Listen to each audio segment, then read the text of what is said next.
Welcome to the Play It By Ear podcast.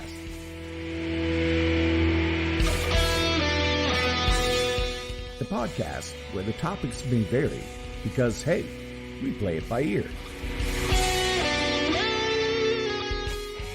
And now your hosts, Aric Fiscus, Brady Limey, and Todd Griffin.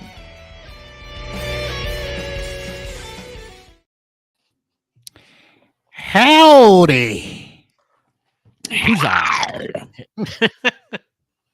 How you doing? Not too bad, gentlemen. Are we back from your Ohio University trek? I see. I am. It was fun had by all. Yes, fun was had. As fun as an orientation that lasts a day and a half can be. It's almost a disorientation. Todd, the second host of this show to have a child in college. Yes. Or soon to be. I do too. I mean, not half in, half out. Not half in high school, half in college. The post-secondary job. Oh, It would win in a court of law, man, but I know what you mean. Oh, yeah. Oh, I mean, I think I'm sure PJ did that as well. Actually, he didn't. He won no part of that. So Ethan did do that. So I guess technically, if you're going by those parameters, then if it didn't count when I was 17, then it doesn't count now. That's right. Get on my lawn. Hear ye, hear ye. Welcome to episode 133 of the Play By Ear podcast. I'm the high priest of jocularity, Aric Fiscus. You put the jock in jocularity. I do indeed. With me, the Todd father of Swole. Yeah. Todd Griffin. And the Grand Poobah of Hijinks. From the Loyal Order Brady of Hijinks. Put the poo in Grand Poobah. I was going to say, put the bah in it. When did we earn our illustrious titles? Asked Mrs. Wilson. Oh, we didn't earn them. They were self-bestowed. They were after I worked my way up to the Loyal Order of Hijinks, I finally achieved them. I was the secretary for a while. Change the lighting. I was the sergeant at arms, and then I kind of went up to sergeant at arms. By the way, I did not have an earthquake here at my home. My knee hit the desk, and the whole screen went. All right. Been a couple weeks. Welcome back. Sign in. Had two of our people in the room sign in. Sign in if you like. Be back in the shadows if you like. It's up to you. I was wanting to actually address that to the people that is watching this on my Facebook feed. I've had a couple people reach out to me and say the issue where, like they put some comments in. If you guys could go to the Play It By Ear podcast Facebook page to watch it live, then you should be able to comment on that, and it should be seen by us live here. So currently, Brady, there are 0 people on your Facebook feed. Oh, really? Well, there are 3 on Todd's and 3 on the podcast, so we are equally non-represented here. Grand Poobah. Yes. Hey, Celia. Hello, Celia. All right. So if you've never been with us before, we each bring a topic to the table. We've not talked about said topic until this very moment. And we will exhaust said topic. Flog it. And lay waste to the second topic. That's how we do it. It shall be flogged. So saith the shepherd. So saith the flock. Thank you. All right. We go in order that we are on the screen. I guess I put us in this order. No one objected. So yes, this is the correct order. Todd will go first. Brady will go second. I will have the game of the evening. The game of the evening is poultry or ovum, chicken or egg. Yes. Been a while. Is that what this is? The Toddcast? It's been a while. I think he's meaning because I have 3 people watching. How many did you have from your page, Aric? 0. Typically, you have. No, I have 1 now. Uh-oh. No. There's They're one on filing my in. page, one on Todd's page. 2 dropped out of your page, Todd. That's how interesting you are. They might have dropped out of mine and went to yours. It could have been. It'd be cool if we could trace that and track it. And shame them back onto your site. Get back in your lane. We could offer little rewards for people to. And John, our lone YouTube watcher right now. All right. So, Todd, you're up. Well, I have decided at the very last second to change my topic. I have a topic I've been hanging on for a few weeks, and I don't quite know how it'll go because I think it'll be one that requires a lot of work from you, Aric, picture-wise, looking up a lot of things. That's And yeah, but I'm not going to do it tonight. I'll save it. That one I'll go ahead and give the title. It's basically a list of 25 toy lines from the 80s that collectors completely forgot about. So it isn't like toys in general. It's like action figures and that kind of thing. So I think it's still a little bit, you know what I mean? I don't know that it's going to be widely. So we'll come back to it some other time. But I do have something that I know we've touched on a few times with shorter lists and a little bit different topics. But this one is, I have a list of 55 everyday sayings that everyone gets wrong. And again, I know we hit some of these before. And some of them, as I'm scanning through here, are ones that one or all three of us are probably guilty of at times. Certainly don't feel bad if you are listening and you say these incorrectly as well. I have a feeling this topic is going to cause me angst. Well, and some of them I honestly, again, I'm just flipping through them really quickly, and some of them I didn't even know were problems. I didn't even know that, you know what I mean? I didn't know that they were commonly misspoken. So yeah, here we go. I could probably roll 10 off right now. All right, so the first one we have, hunger pains. Hunger pains. Pangs. It should be, yes. It is actually hunger pang. P-A-N-G. Well, you know what? I will fight that. Even though, here is why. You're unkept. Yes, here is why I'm going to be oppositional here. Because when you are hungry, you feel it. It hurts. It's a pain. It's a pang. Well, that's what I'm saying. It's like, have you ever said, man, there's a real pang in my butt? No. She's having labor pangs. Take her to the ER. So I'm saying I know that hunger pangs is a thing, but I'm saying that pain is not a bad jump. It's not like they're saying hunger paint, which would be totally incorrect. But it's still wrong. I think you make a valid argument, but it's still wrong. It says, sure, people will know what you're talking about when you say hunger pain, but you'll sound much more informed using the proper phrase. Shall I read the definition of pang? Yes. Please do. A sudden feeling of mental or emotional distress or longing. A pang of remorse would be an example. A pang of desire. A sudden, brief, sharp pain or physical sensation. Spasm. Hunger pangs. See? I'm not. Once again, I'm not disagreeing that it exists and everything.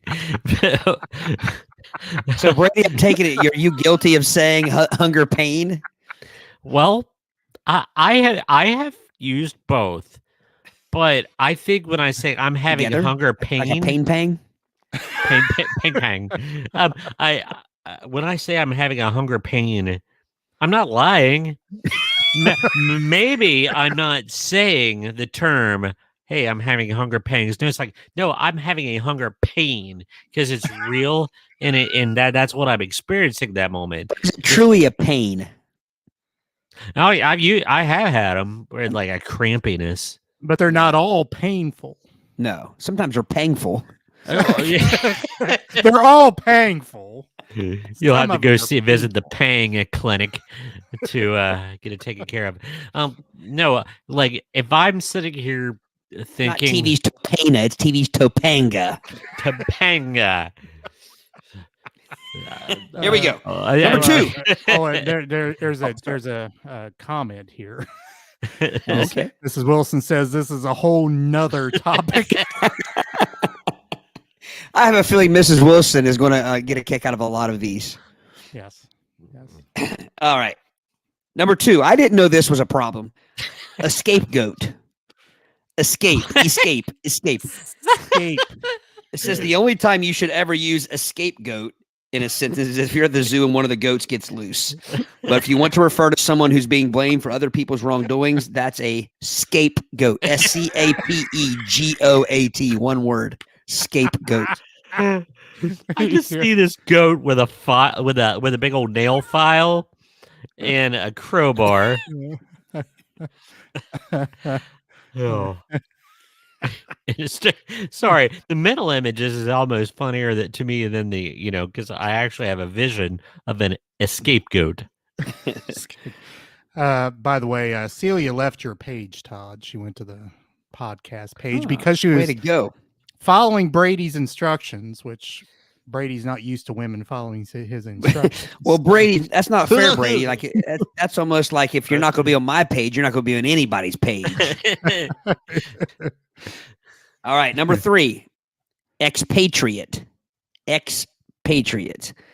The mistake is people would say like EX hyphen patriot, and it's not. Right, it's one word. Expatriate. EXPATRIATE or expat.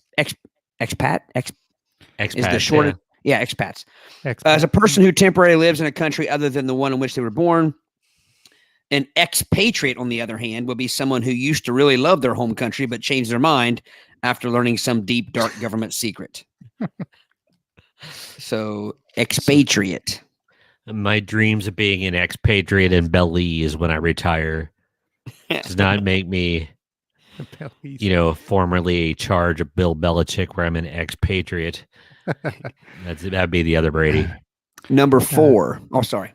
John playing ping pong. John Esper. Good evening. Hey, John. Good evening, sir. And Katie says, thanks for the laugh. Well, Katie, stick around. You may laugh again. You never know. Number 4, pass mustard. Pass mustard. If someone is passing the mustard, it's because they think your hot dog looks woefully undressed. Muster. If something passes muster, that just means it's satisfactory. That's not what I think of when I think of somebody passing mustard. After the hot dog. Yes. Well, here's the thing, and this is interesting. I was thinking this, and then it actually had it here at the bottom. It says, in addition to sounding similar, the confusion here likely stems from the similarity between pass muster and cut the mustard, both of which can be used to indicate adequacy. That makes sense. Yeah. Well, cutting the mustard is better than cutting the cheese. Passing the cheese, though. On the other hand. Well. All right, number 5. Oh, that's a good one from John Barney. Welcome. Passing mustard was what we called changing diapers. Sometimes. Biting my time.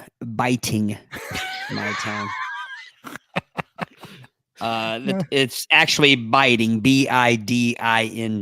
Your time, not biting it. That just means you're biting. Your time means you're waiting for something. Number 6. I see this one misused a lot on like Facebook marketplace and like the yard sale sites and things like that. First come, first serve. The last thing you'd ever want to hear is first come, first serve. Why? The way this phrase is written implies that the first person who arrives to a certain restaurant or party is also the one who has to serve all the other guests.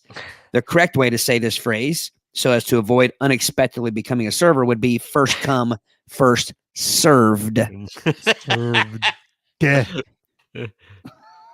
First come, first served. You have to really curl up the served. Yeah. You have to put the past tense to it. 7. peace of mind. P-I-E. So this is a homophone mistake. This is a spelling. P-I-C-E of mind. It's actually supposed to be peace, P-E-A-C-E of mind. Because the saying is that they're saying that they feel safe and secure. Now I want to debate that one, because I think peace, P-I-E-C-E of mind, I'm going to give you a piece of my mind. That's different, though. Works. Yeah, but if you say I'm going to give you a piece of my mind, but you don't say I'm going to give you peace of mind. Right. So you'd have to have the of the in there. Yeah. What is the plural of piece of a mind? Piece of my mind. I'm going to give you pieces of my mind. Pieces of my mind. I'm going to give you a little Abdullah Oblongata. I'm going to give you a little brainstem. If you would have, if anybody had Abdullah Oblongata on their bingo card, I think you just got the prize for the night. That's the first one we had. That was again a homophone issue, a spelling thing more than the actual wording. Number 8, make do. The only person who can really make something do is a teacher with a homework assignment. The rest of us, on the other hand, will have to make do with making do. So it's making do rather than make do. Once again, I mean, I'm guilty of this one. It's like, we're just going to have to make do. I don't want to call it ignorance, but I've never. If somebody said that they're making do, I'm going to escort them to the restroom. I'm assuming that's a pretty common one, because honestly, I don't quite, even reading it here, I don't quite understand the. Oh, I see. It's another spelling thing. It's another homophone. It's D-U-E versus D-O. Yeah, D-U-E. Oh. Yeah, that's. Okay. Even reading it, I was like, I don't see the difference, but I see it now. So yeah, it's. I guess people mistake. They put make do D-U-E as opposed to making do D-O, not D-O-O, Brady. Okay. Well, yeah, but if somebody said to me, like, I'm making do, I'm like, yeah, that's fine. That's fine. As long as they spell it D-O. Yes. John Barney making connections on post here. Refer to my last post. Making do, D-O-O, is the same as passing mustard. Brady is the grand doodah of hijinks. Or Doodah. Number 9, by and large. Admittedly, neither by and large nor by and large makes much sense. Regardless, only the latter phrase is the correct way to say in general. So it's by and large, not by and large. Okay, now I have to do some research. Uh-oh. I have it here for you if you want. Where that came from? Yeah, it says this phrase originated as a sailing term meaning alternately, close. Let me try that again. Alternately close hauled and not close hauled. In nautical speak, the word by, B-Y, refers to being in the direction of something, as in that boat is by the wind. The word large describes an instance in which the wind is blowing in a way that allows sailors to maintain their direction of travel anywhere in a wider arc without needing to make continual changes to set the sails. So does it all refer to the wind? Like the large makes your sails large? It means you have a lot of wind? I guess so. Yeah. Bottom line is it's confusing. Just make sure you say by and large. B-I-A-N-D-L-A-R-G-E. Now, John Barney says, when I buy cookies or beer, I buy in large. There you go. Yes. But if you wear a large shirt or a large pant, whatever, you would buy in large. Yeah. By and large. Number 10, due diligence. This is another homophone. This is D. I guess the mistake is it's not D-O diligence. It's D-U-E diligence. Which is interesting because this is the opposite of the one earlier. This is the other due. This is D-U-E. Yeah. Could be an enunciation issue too. Due diligence rather than due diligence. Yeah. Because we are professional podcasters, our enunciation is always precise. We say due diligence. Due. Yeah, I guess technically that's technically that even a homophone then if you do pronounce. I don't. Does anybody pronounce it twice? Is it D-E-U-X? Due diligence. Now you're getting into different registers of speech, Appalachian versus Southern versus whatever. Yeah. But Number 11 is one that a lot of people mistake. They mess up. I've been guilty of this as well. I could care less. you could care less. Yes. I could care less. I could care less means that you care. Yeah. Right. If you don't care, what you want to say is I couldn't care less. Yes. I know a lot of times people will put the word in it, like I could care less or I couldn't care less. That just doesn't make any sense, but I think I've done that before as well. So if you're trying to say that you don't care, you have no cares, you're out of cares. You've reached into the bag of cares and there is none left to give. You want to say, I couldn't care less, meaning you already care as less as humanly possible, as least as humanly possible. Yes. Then I look in my bag of F's. There's none there either. I cannot give you one. There is none to be given. None to be had. Fresh out of F's. Number 12. It's another one that I didn't know was a problem, but doggy dog world. Doggy dog. Like Snoop? Yeah. Add a second G to the word dog, and you've got the title of an early 90s Snoop Dogg track. In any other scenario, though, the phrase doggy dog world doesn't make much sense. It's actually dog eat dog, meaning it's highly competitive. I thought everybody knew that.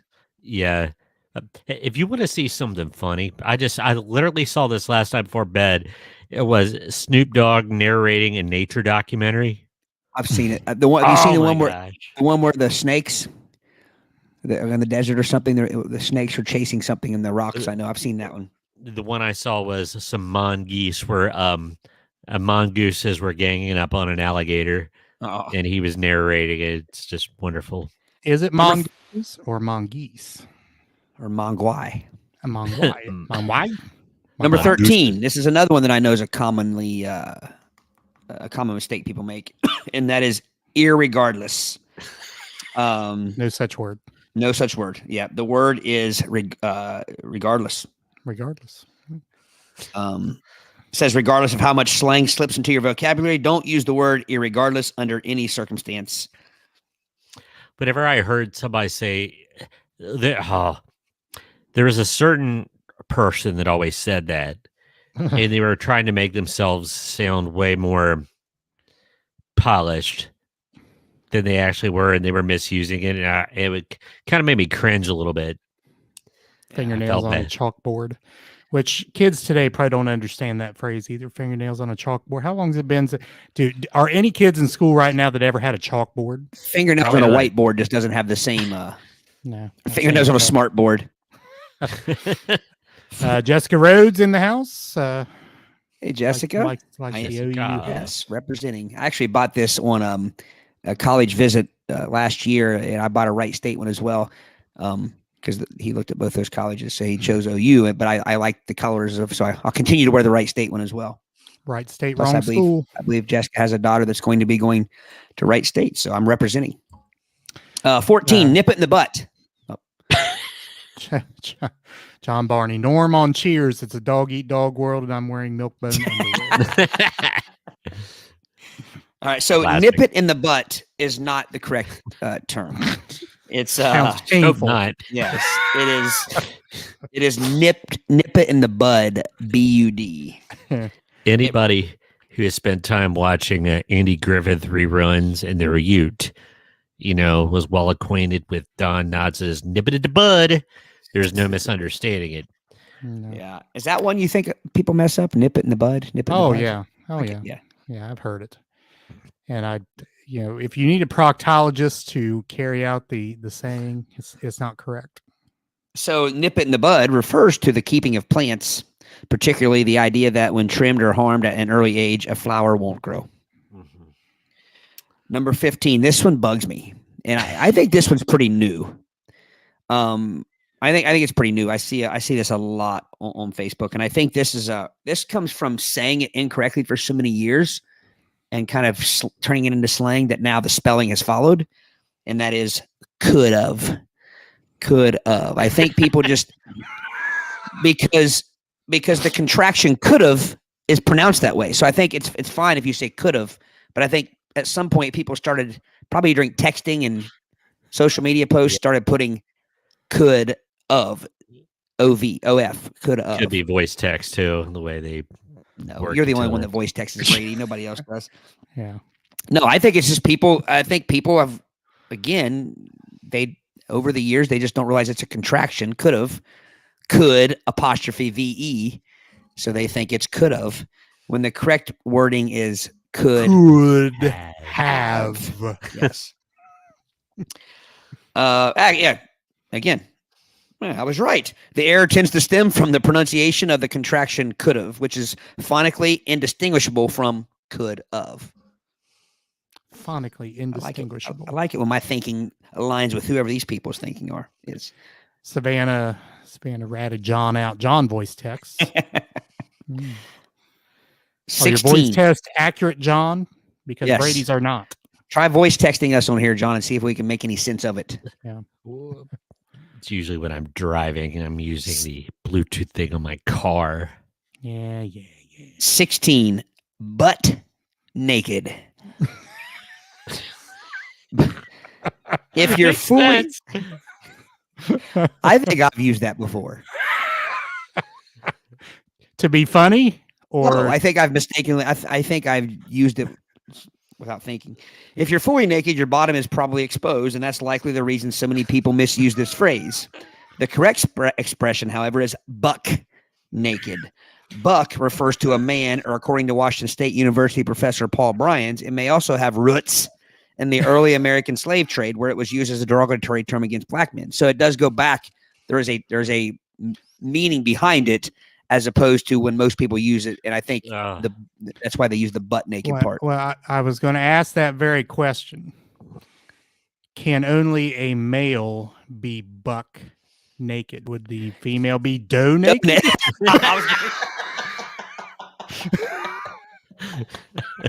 Look at her. She's doe naked. Doe naked. I like that better. Oh, here's a good question. So would you guys correct your friends or just let them make the mistakes and smile? Depending on the friend, I might just let them make the mistakes and outright laugh. Yeah. I don't typically correct publicly, like on Facebook and things like that when I see the mistakes, but I mean, we'll correct each other or laugh at each other. You just heard us giving Brady a hard time for his indistinguishable voice text. Half the time it's just Aric or I saying, Brady, I have no idea what you're saying. Oh, I know. Yeah. I try. It's not like sometimes you can read between the lines and make some sense of it. Then there's sometimes I'm like, I can't even do that. No. Miss Wilson says this pattern started way back before texting. I could have edited this for decades. The could have. Is she talking about the could have? Could have. Probably the whole lot, really. Yeah.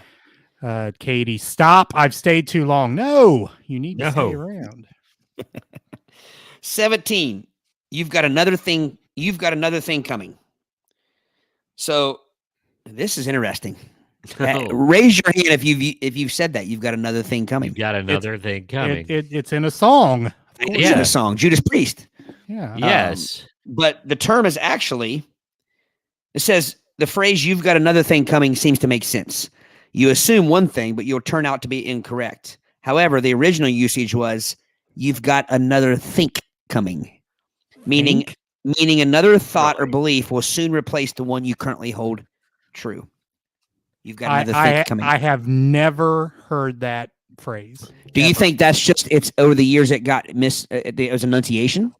Yeah, or you know what I mean, like another think. Because if you say think fast enough, you can't really tell a difference between think and think. I'm going to come at you with this. Somebody speaking incorrectly by saying you've got another think coming, which is incorrect speech. I find it rich. They would give me heck about incorrect speech, but it should be another thing coming. So Brady is saying, so here's the way I take it.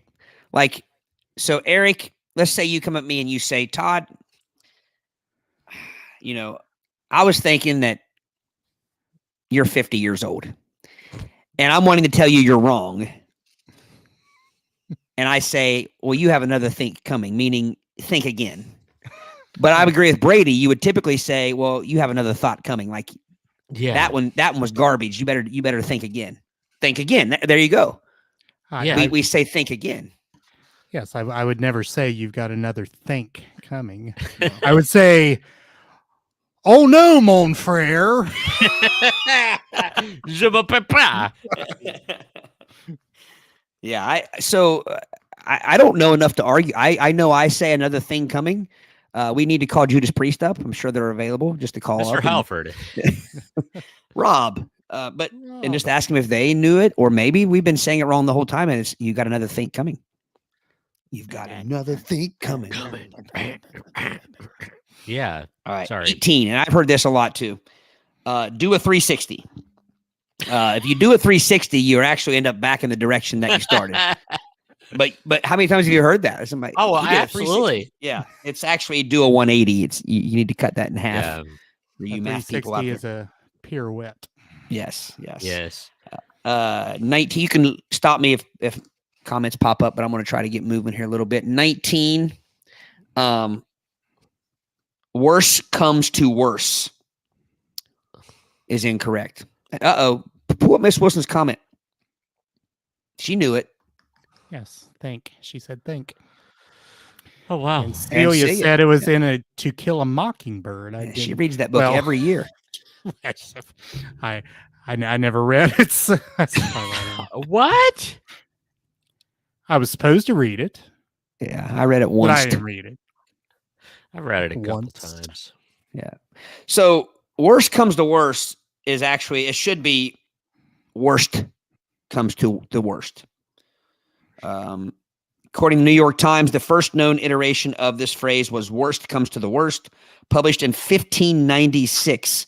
It indicated a hypothetical worst case scenario turning into a real life worst case scenario. However, the phrase has evolved over time, and today it's worse comes to worst is more commonly used to indicate the possibility of a bad situation. So it's kind of like out of the frying pan into the fire, basically. Yeah. Okay. So worst. Worst.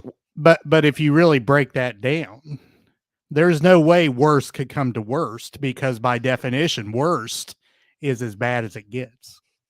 It is the worst. But if you add, so if two people are there and one of them has worse breath than the other one, then a third person comes along and stands there and their breath is worse than the first two, they have the worst breath. You see what I mean? The worstest. But worst in and of itself is a definitive term. There is nothing worse than worst. Liverwurst. That's like saying there's nothing faster than fast.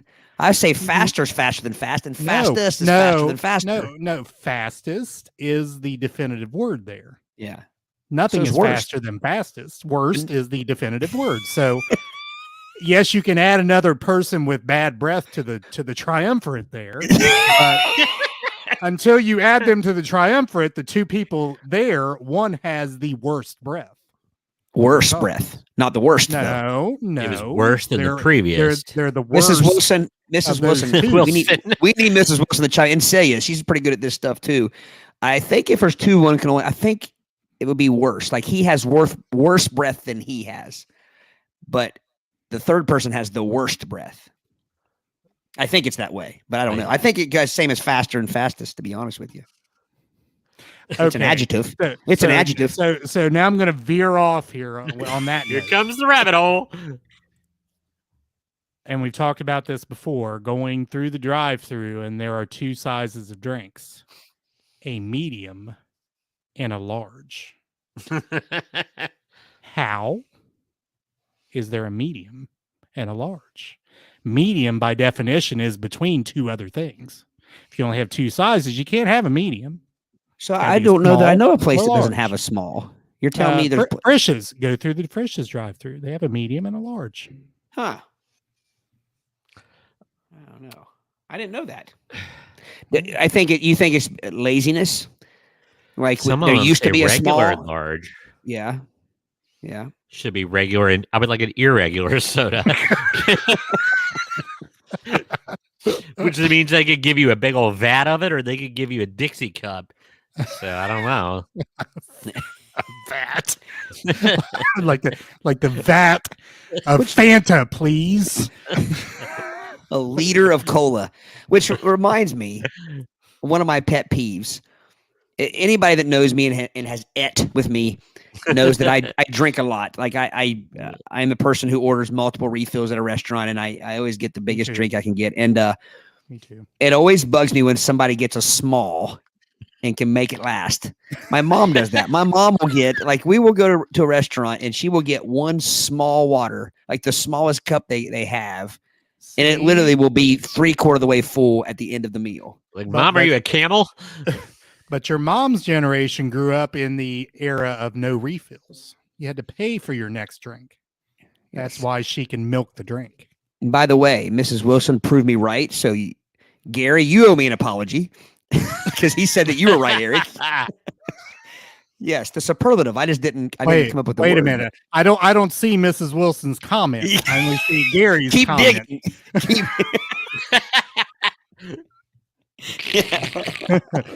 All Aric, right. Aric has the power. You're like the media, Aric. I am. Brady, what do you do? Yes. You're off screen. Oh. You have an He's earthquake? Oh, am I back? Well, no, your whole You were off. head was gone. Oh, yeah.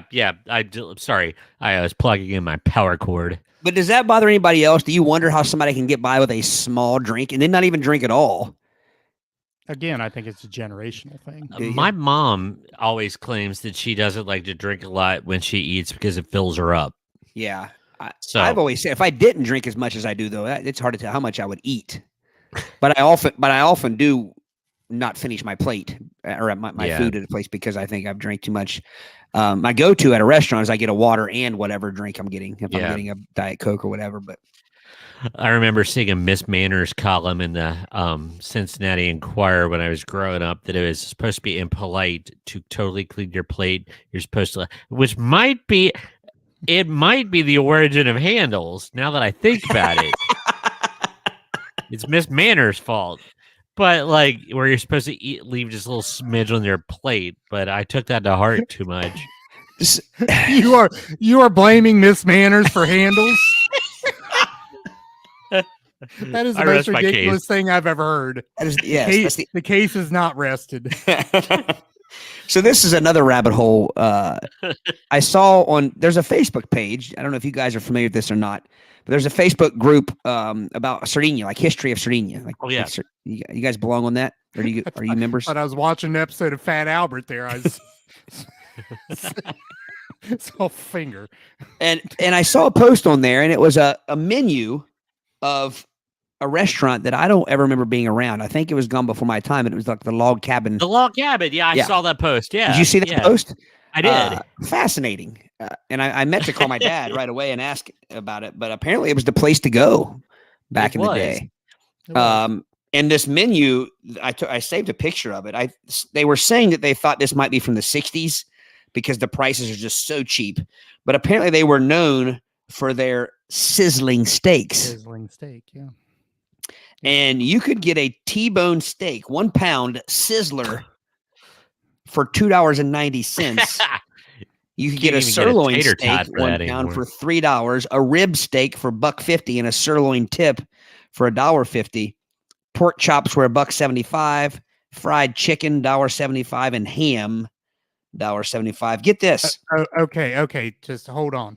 So let's use 1965. What'd you say that steak cost? The T-bone was 1 pound, $2.90 on a sizzling platter, though. And apparently the waitresses would come out and say, "Look out, sizzling steak here!" Like, and you'd have to look out. I got a 3rd-degree burn. Look out! Sizzle on your brow. Okay, sizzle, not scissor. $2.90 buying power in 1965 is equivalent to $27.32 today. It's still cheap. I mean, it's still not a bad price on a steak. For a pound, yeah. Oh, yeah. I mean, it depends on where you go get a steak, but go to Jeff Ruby's, you'll pay 5 times that amount for that much steak. You'll pay 70, 80, 90 bucks for a steak. Maybe but get this. Like Golden Corral steak or Ponderosa steak. You can Ponderosa get, rat steak. I set it up. don't knock the Pondo, man. Pondo combo. You could get a side order of meatloaf for 40 cents. 40 cents. You could get here's what I don't understand. Like you could order the meatloaf special for $1.25. Chicken livers $1.75. Chicken gizzards $1.50. How much of the crawl and the crop? You could get spaghetti a 5-way for 90 cents. Well, Wait a minute. I know what 3-way is.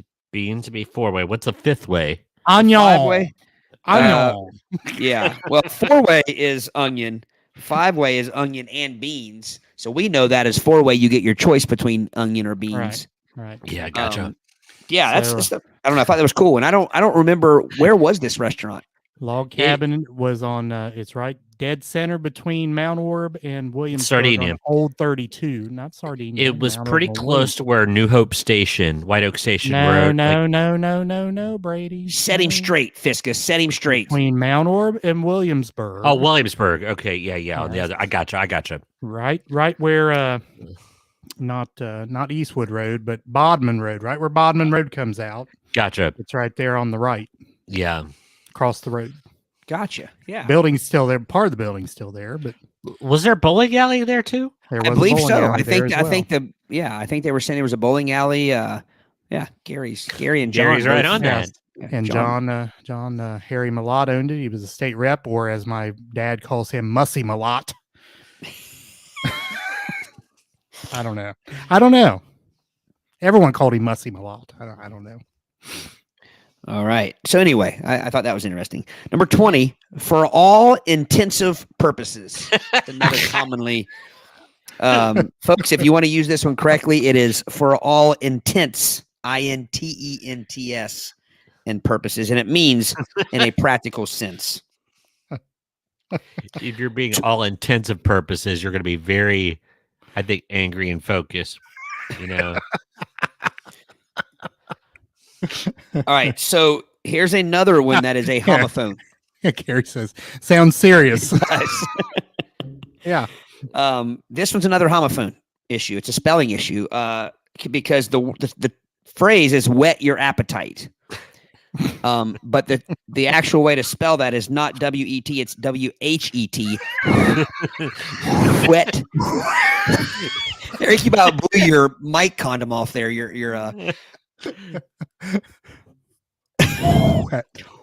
Whet your appetite. And so the word whet, W-H-E-T, being antiquated, an antiquated way of saying that something incites interest.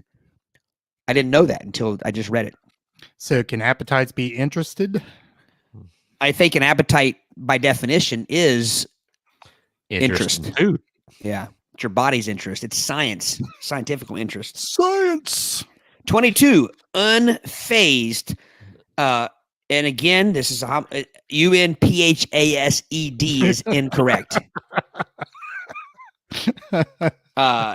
What you're looking for is unfazed, UNFAZED. Because to phase, FAZE, means to disturb. So if you're unfazed by something, it doesn't cause you much trouble. It's another one that I really didn't think much about as far as the. Yep. Phase is only like used 3 ways. Like they're going through a phase, or if it's a Star Trek reference, set them to phaser your phasers. Or then there's the guitar pedal phase it, like so Eddie Van Halen, if he had his phaser pedal on and he was unphasing it, but still I've never heard of anybody who didn't think it was like FAZ. Oh, that didn't phase me at all. Phase, Right. F-A-Z-E, Right. Yeah. because phase means to disturb. So you might say, like, so we should hang out in a hotel room. We should put a "Do Not Phase" sign on the on the doors. I shall not be phased. We need to make for our next live Shouldn't be podcast. phased. We need to get custom made door hangers that say "Do Not Phase." 23, one in the same. It's supposed to be one and the same, not one in the same. While one in the same seems like it makes sense, you'll definitely get an earful if you use it in a formal setting amongst logophiles.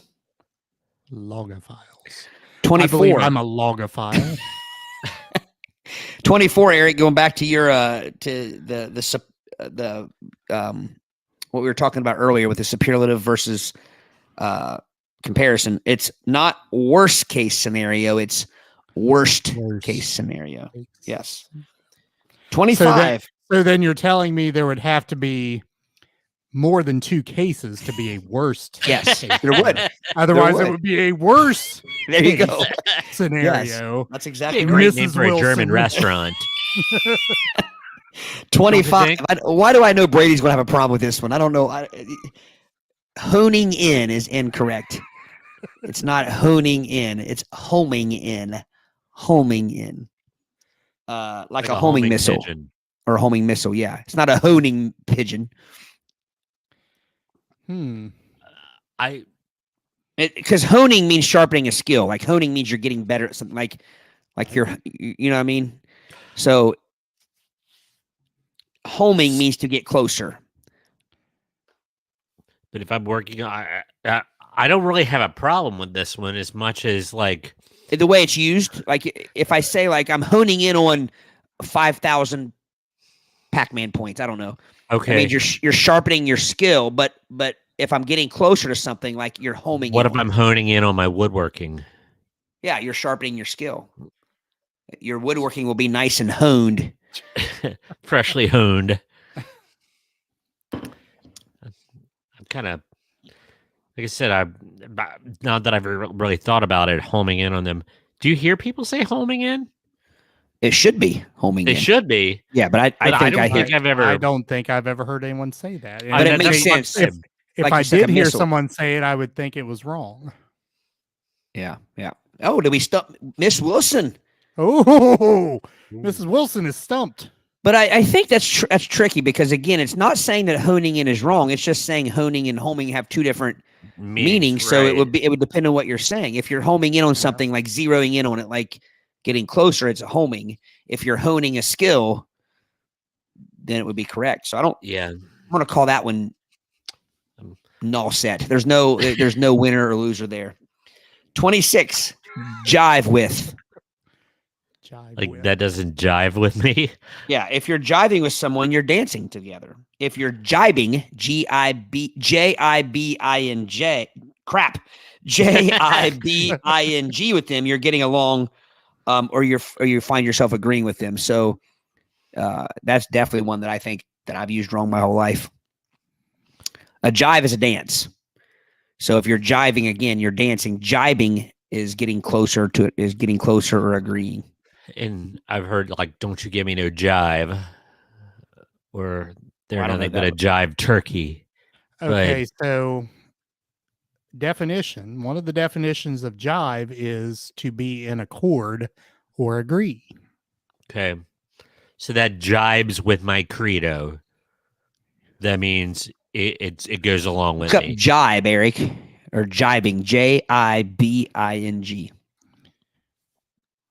But jibe, change course by swinging a fore and aft sail. That's a verb. Act or instance of jibing is noun. So I guess I do have to look up jibing. Because I do say jibe. I do, because I've read it. I know that's it.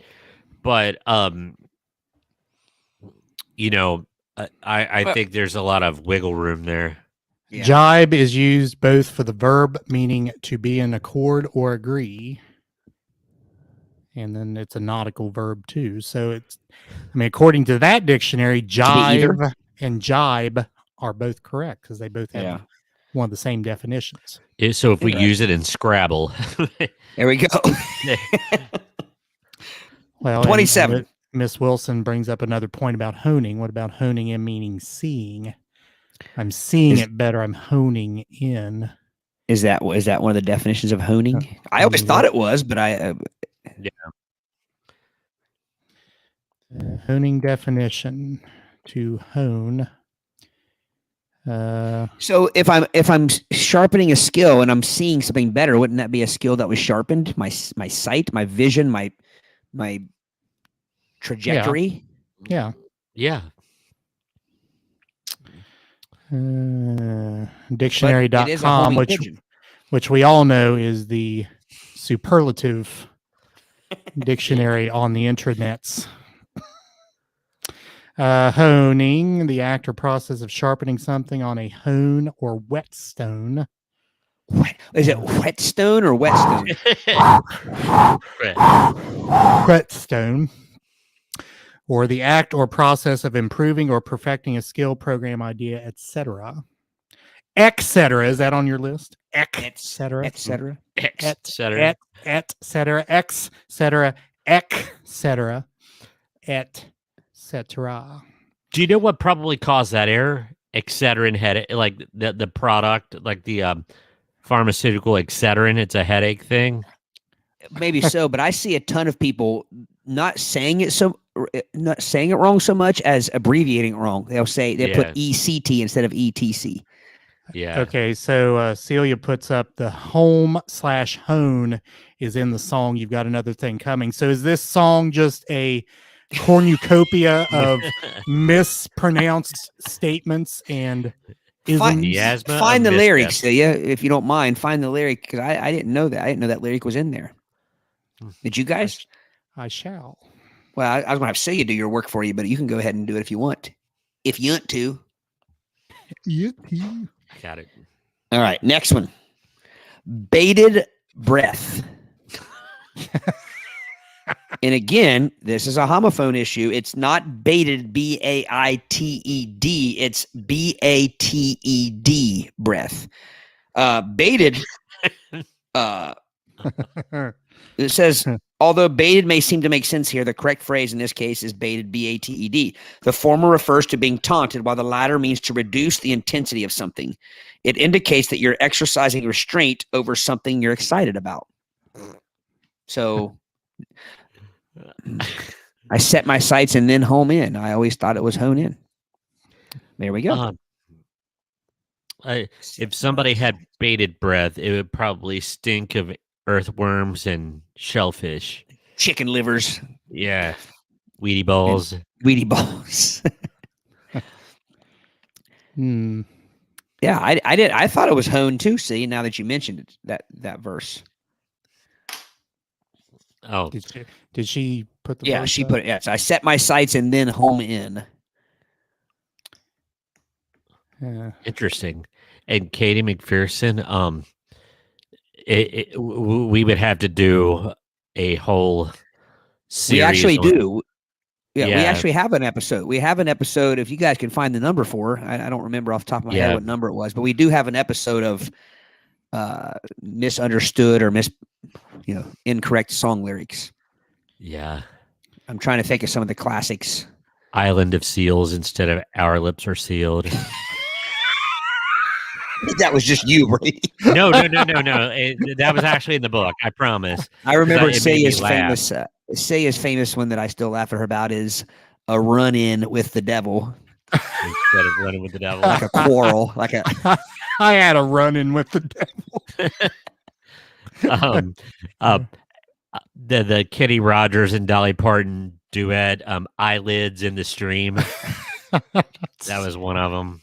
And of course, my famous one is REO Speedwagon, which I still think it's what it sounds like he says. Here we go. He's got plenty of hair. He's got plenty of friends. Does not sound like he says cash at all. It's hair. It makes sense because people had big hair then. Probably one of my stupider ones was from the Slade song Run, Run Away, where he says, see chameleon. I thought there for a while he said hemophilia.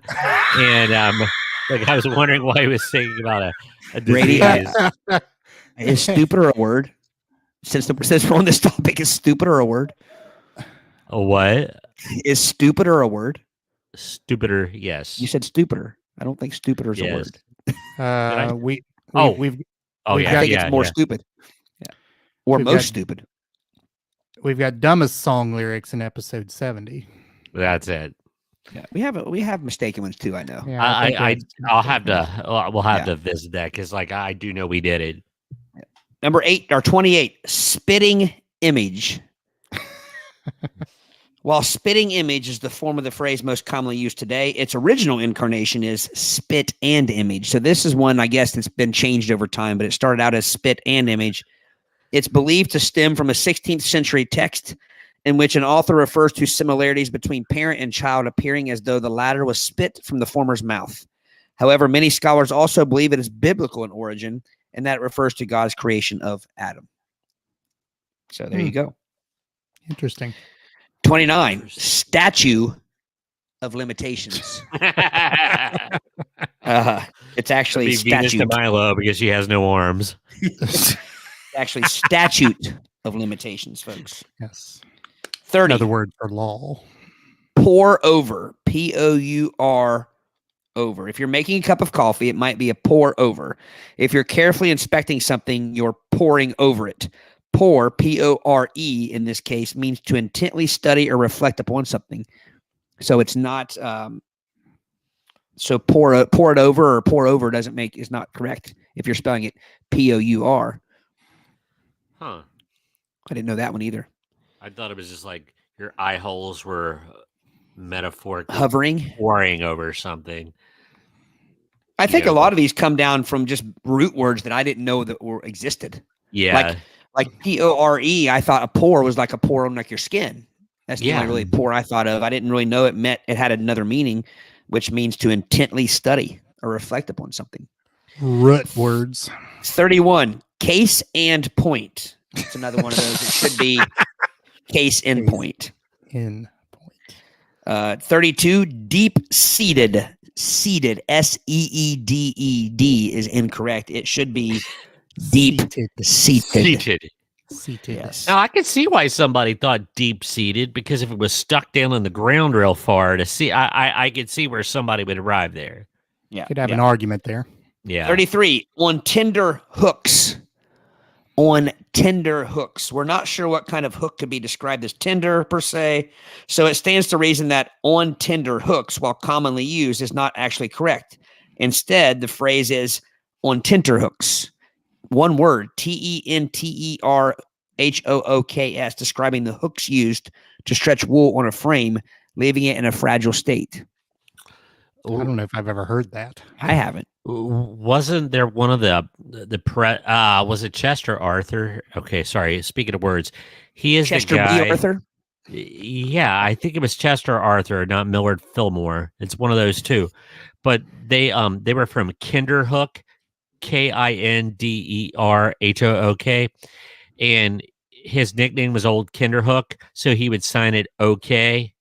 And that's where the origin of OK came from. So it's a Kinderhook, not a tender hook. So I've never heard I don't think I've ever heard tender hook. It's not tender, it's tenter. Or tenter. Yeah, I don't think I've heard of either one. I hadn't. Yeah. See, we educate people in this show. Yes. We learn you stuff. All about the education. That book learning. 34, free reign. R-E-I-G-N is incorrect. Yeah. It says, while this phrase sounds as though it's about a monarch, the correct version is actually a reference to horses. Giving free rein, R-E-I-N, means to allow a horse, or metaphorically a person, to determine its own path, having loosened its reins. I love this comment.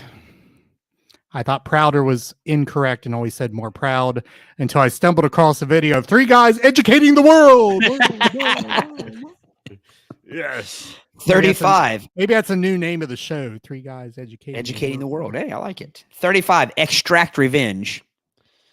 It should be exact revenge. To exact in this case means to demand revenge from the person who wronged you. If somebody stole somebody's gallbladder and they were going to extract revenge, then yes. Yeah, but an eye for an eye, a bladder for a gallbladder for a gallbladder. Gallbladder. 36. On accident. Though some will claim that this is simply a regional variation, technically the correct usage is by accident. Of course, this is particularly confusing, seeing as the generally accepted opposite of the phrase is on purpose. So it's on purpose, and the opposite of that is by accident. That is a tad confusing. That is. That meanders. This one makes sense when you think about it. Waiting on someone. We all say that. I'm waiting on them, but it's actually waiting for someone. Because waiting on them is obviously if you're doing something for them. If you're Mick Jagger once sang that I'm just waiting on a friend. So Mick said it's okay in English by me. This is another one. It's a homophone issue because it's sleight of hand. And most of us would use slight SLIGHT, but it's actually SLEIGHT of hand. Yes. They don't mean the same thing. Slight can describe something small or an insult, whereas slight SLEIGHT describes a form of trickery, as in sleight of hand magic. Trickery. Deceit. Pique my interest. It certainly seems like the word peak makes sense here. PEAK. It sounds like it means to heighten interest, but it's actually PIQUE, my interest. And it means to stimulate. Stimulate. Did you guys know that? Guys, yeah, I did. 3 guys educating the world 1 ear at a time. Yeah. Almost done here. This one I know is going to get you. Pawned off. That's how they get you. PAWNED is incorrect. Pawned. What is? It's incorrect. The correct phrase is palmed off. PALMED, meaning to trick someone. Palmed off. What? Says if you don't want your old wedding ring, you might take it to a pawn shop. Gesundheit, whoever sneezed in the background there. So I think it's another one of those using it incorrectly. Pawn off something actually means that. Like if I go pawn off my wedding ring, but I think people use it incorrectly. And palmed off is if someone's tricking you. I don't think I've ever heard that one. No. I've only heard it used in one way. 41, mano a mano. If you aren't fluent in another language, you'll likely run into trouble when attempting to use its idiomatic language. Case in point, many people use the phrase mano a mano, assuming it means man to man, when it in fact means hand to hand. It is generally a reference to fighting. Not mono. Yeah. Mano. Sneak peek, again, it's a homophone issue. A lot of people misspell this peak. They use a peak as in like a mountain peak, and it should be PEEK. Scot-free. This is interesting. Sorry, folks, but we're not letting you off scot-free. If you're one of the many people who use this phrase incorrectly, unless you're describing a place with no guys named Scott in it, the phrase you're probably looking for is scot-free, SCOT, meaning unpunished or unharmed. So it's not Scott as in SCOTT, it's SCOT. Again, I didn't know the word Scott, SCOT, was a word. Or I didn't know. I thought it was like SCOT, scot-free, like a free Scottishman. Like living, and I'm not even being funny. Like just going through life. Like so if I say we got off scot-free, you thought it meant I got a free Scottishman? No. Like a liberated Scottishman, just minding his own business, walking through the field with this, with his kilt on. Yeah. Number 44, shoe in, SHOE. If you have a foot in the door of if you have a foot in the door for a job, it stands to reason that you'd be a shoe-in for the position, right? Not quite. In fact, the phrase is shoe, SHOON, meaning something easily ushered in. Shoe fly, don't bother me. But that means beat the fly away. Beck and call. It's beck and call. Yeah. 46, take a different track. It's actually take a different tack. If you're not particularly familiar with nautical slang, then you've probably been making this error with some frequency. In fact, the correct phrase for taking a different approach is taking a different tack, with a tack describing whether the wind is hitting the port or starboard side of a sailboat. Brady probably knew that, he and all of his nautical jargon. Yeah. My Commodore 64 America's Cup simulator coming to the rescue. 47, have your cake and eat it too. This was just a misuse of the actual phrases. You can't have your cake and eat it too. 48, a mute point. is wrong. It should be a moot point. Point is moot. 49. Only song that uses the word moot. Anybody? I know it. Hang on. But the point is probably moot. That's the lyric. Yeah. That is lyric. But the point is probably air supply. Air supply? No. RA Speedwagon? Oh, No. Todd. Hang on. Sing the lyric. Say the rest of the lyric. Well, that would give it away. It's moot and it's cute Springfield. rhyme. It's Rick Yeah, Springfield. there you go. Richard Springfield. Richard Springfield. Yeah. And Jesse's last girl. Just like I can't think of who sings it, but the only song that uses oughta. Nothing's going to change my love for you. You ought to know by now how much I love you. You ought to know. But I will say, what about a move point? A point you can't smell. Yeah. Can I tell you guys that I just Googled that again like 3 weeks ago? Because I was so crestfallen that I had been misled all these years. Same. Yeah. Okay. Go ahead. Chime Todd. people. Yeah, no, you chime people in on what we're talking about. All right. So we were told, okay, the lack of one's ability to see is blind, the inability to hear is deaf. We had been told for decades that the inability to smell is moof. Like you can't sniff. Moof. Yeah, like you have the inability. So I'm sorry. I know I'm standing in a jar full of pickled herring, but I moof. I can't tell. I'm pretty sure I was told that by someone who is moof. I'm pretty sure it was a teacher that told me that they were moof. Science teacher. Yeah, but like, I mean, I just assumed that because okay, I don't want to get canceled, but there's those signs about maybe deaf children at play, like where there's to like be careful where you're driving, and we always thought it'd be like a moof child zone where they were holding like a skunk and like looking confused that they couldn't smell it.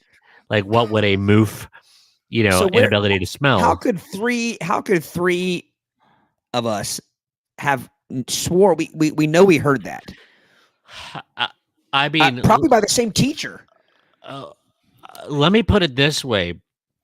I was told that, and I never questioned it. I'm not joking when I say decades.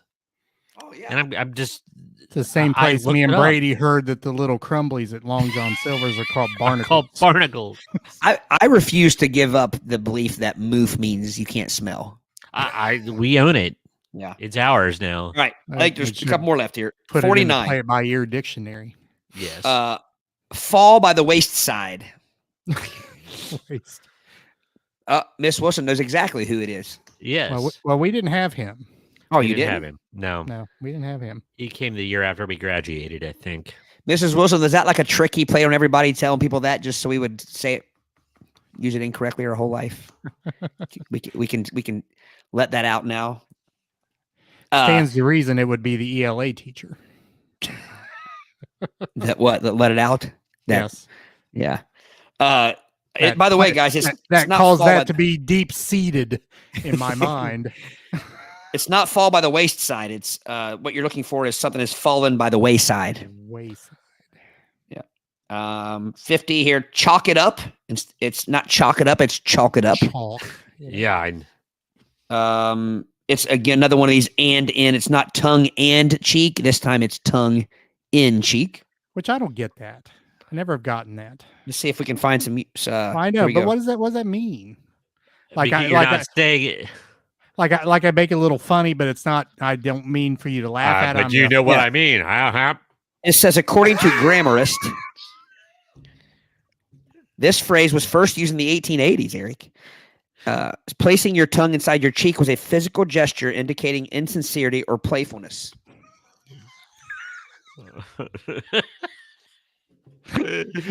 So this whole show, I could be going. Well, you want to be careful there. Yeah. Yes, I do. 52 in regard to is incorrect. It should be with regard to or as regards, which makes sense. Yeah. 53 flush out is incorrect. Anybody want to take a guess what it actually is? Flushing out. We're sorry if you've actually had to flush out your toilet, but when describing the process of expanding upon an idea or adding more details to a story, you should Flesh be saying out. Flesh out. Yes. Yes. Flesh out. Yes. And last two, number 54. It's not. Well, hang on a minute. This one is written exactly the wrong way. Is written exactly like the right way. It's chomping at the bit. Champing at the bit. I think. Is it supposed to be champing? It's not chomping. It's okay. Because then there's a typo here because they literally wrote it the same way. They said it's not chomping at the bit. It's actually chomping at the bit, and they wrote it the exact same way. But I think it's pronounced chomping, but it's spelled champing. But I always assumed it came from a horse. Like they're trying to chomping. They're like chomping I don't champ on an ear of corn. I chomp on it. Yeah. I don't know. 55, another one that's pretty common. You'll see a lot on social media. So I assume Mrs. Wilson probably saw this one a lot as well. See, I see these in way worse as a fourth grade teacher. So if she was still seeing them as a high school teacher, it's not used to, it's used to. I used to play tennis, not used to play tennis. Yeah. That one's I hear that one misused a lot, actually. Champing means to bite or grind teeth impatiently, while chomping means to chew food noisily.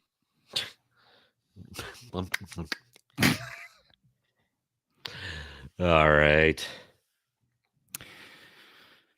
Visit our website, www.playbyyourpodcast.com.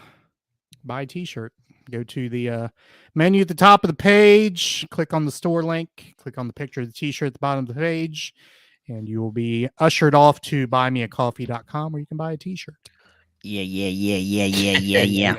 Show them that you like them. Yes, sir, Bob. All right, Brady. Okay, I have to give two people credit for this topic. One, Aric, for sending me the link to it. And two, we must give credit to BuzzFeed. This is this is going to get some. When Aric sent it to us, like, hey, would this be a good topic? I said, yes, it would be great. And I will quote, it will allow us to get our crust on. So we might run the risk of sounding crusty and get off my lawn. Curmudgeonly. I love that word. I do too. I do too, and I love it when do you ever find yourself you think a chance to use it and you get all giddy and excited? You know what I mean? That's not because it's not a word you use all the time, but when it pops in your head and it's the perfect opportunity for it. Yeah, I just used it yesterday, actually. Codger is another one. A codger and a curmudgeon. Yeah. But you can't say codger without saying ye old codger. That infantile codger just doesn't work. But this is older people are sharing baffling things they've noticed about younger people in their teens and 20s. Now, let me stop right there because part of the allure of this particular list, when they say older, we're talking about people just out of their 20s up to us. Okay. And it's just things that like even younger, older people are like baffled by this. And this is a fun list. This should get some reactions out of everybody. Okay. One of the baffling things is the secondhand embarrassment of just being horrified when the public TikTok dancing, where kids will be sitting. Now, I noticed this about 3 years ago, where kids were just in line, minding their bit and doing this. You know, the TikTok choreography. And when that first started, there was a bunch of people like, what the heck is going on? And I literally had students where it became a default, like it was almost like a, no pun intended, a tick. because like they didn't even realize they were doing it. They were waiting in line doing the, Now, all the choreography. Okay, I'm going to play devil's advocate. Okay. I'm going to be less crusty Judgmental? here. No, because I can be pretty judgmental. No, the hell So, you say? well, and I only say this because now I think it depends. I think some of them can be pretty cringe, as the kids call it. Yeah. See, I can use the cool lingo, but I do think it sometimes allows us to be close to that moment we always kind of wanted, when like the whole venue, the whole place breaks out into song and dance together, like from the movies. Uh-huh. So I think it does. It is it does give a sense of that, or a touch of that. And I bring this up. I made a post about it a few weeks back, but we were playing a show a few weeks back, and we stopped in the Waffle House afterwards. There you go. Yeah. Yes. And if anybody out there works second shift, or is a musician like myself, and that there's not very many places open these days. Back in the day, Brady, there used to be all kinds of places open. Oh yeah. Now everything closes at like 10 o'clock, and you can stand in line for an hour and a half, or wait in line for an hour and a half for White Castle. It's about your best chance, or a Waffle House, and some of those aren't even 24 hours anymore. Right. So we stop in this Waffle House, and there's like 4 of us, and we sit down, and there's like the counter. And then this Waffle House is a pretty new one, and it had like a secondary counter on either side of the counter that was a little lower, and there were exactly 4 seats. So we sit there. Every other table in the place is full, is taken. So, and the whole left side of the restaurant, to our left, we're sitting facing the grills, and there's a bunch of teenagers. And I hear one of the waitresses say something along the lines of, "We got prom kids coming in. It's something about it's going to get busy or whatever." And so, sure enough, 5 minutes after she says it, about 20 teenagers come in to mingle with the already 20 that are in here. And I'm not lying. You can ask our keyboard player, because turns out his daughter was she was after prom, and her date stopped in there as well. But one of the coolest things I've ever experienced happened, and that was, they go to the jukebox, they put on That Smell from Leonard Skinner, which anybody that knows me knows I'm a Skinner fan, and That Smell is a great song. And literally the entire left side of that restaurant, every one of those kids stands up and starts singing at the top of their lungs every word of that song. It was literally like a movie. So 2 things there. I thought it was really cool because I've never seen that happen. Number 2, it gave me hope that these teenagers are going to be all right. They're going to turn out okay. Yeah. If they know every word to That Smell from Leonard Skinner, and they're willing to coordinate an entire performance of that in a Waffle House at midnight. So I thought that was pretty cool. So I kind of tie this loosely to what you're saying, Brady. I think it can be done. It just seems like when somebody's like, it's usually like that 1 or 2 kids unrelated to the state, that anytime that you look out across a cafeteria or a line, some kids like, and with no context. Yeah. And that's was like, but to go on to the next one, filming yourself cry.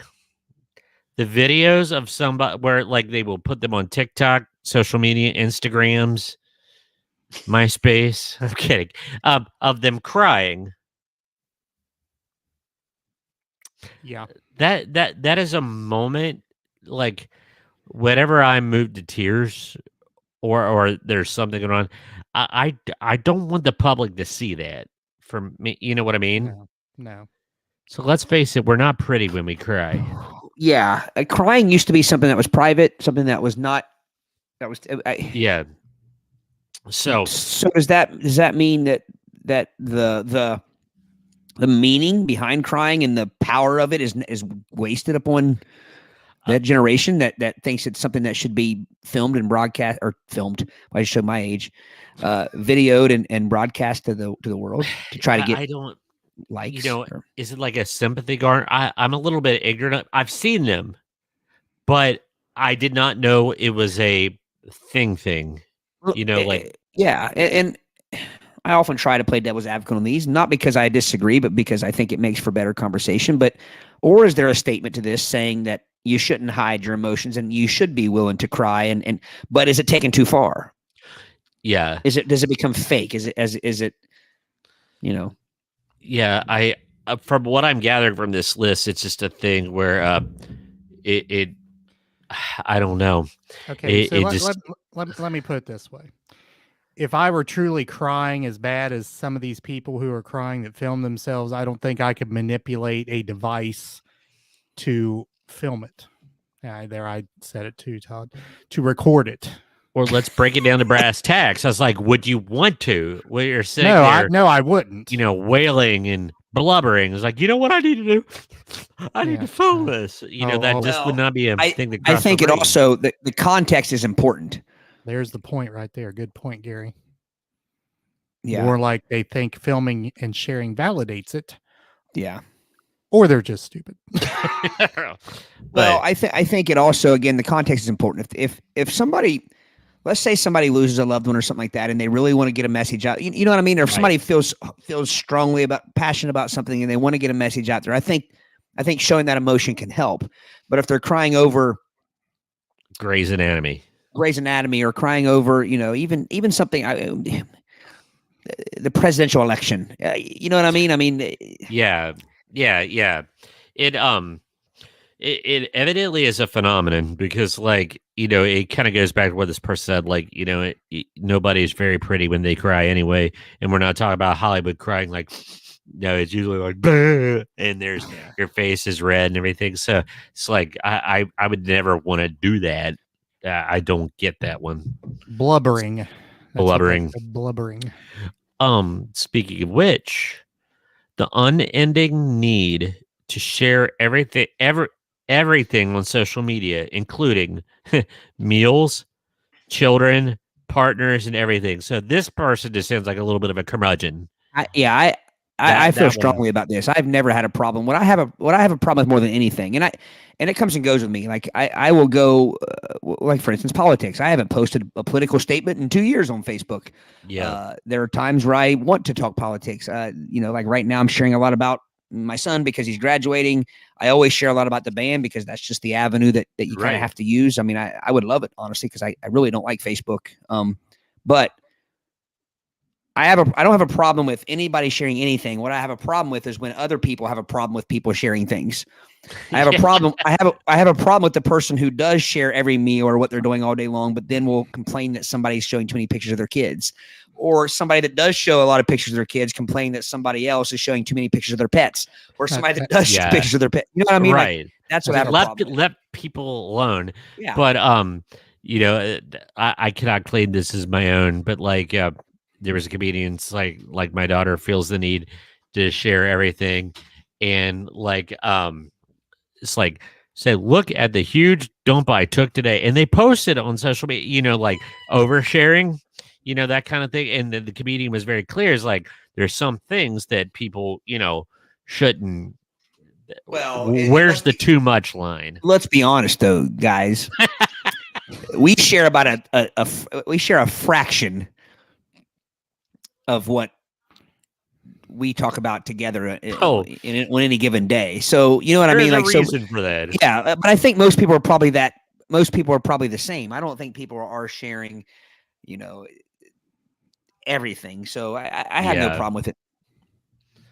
But so that was, like I said, I think this one was a little bit more contrarian than it needed to be.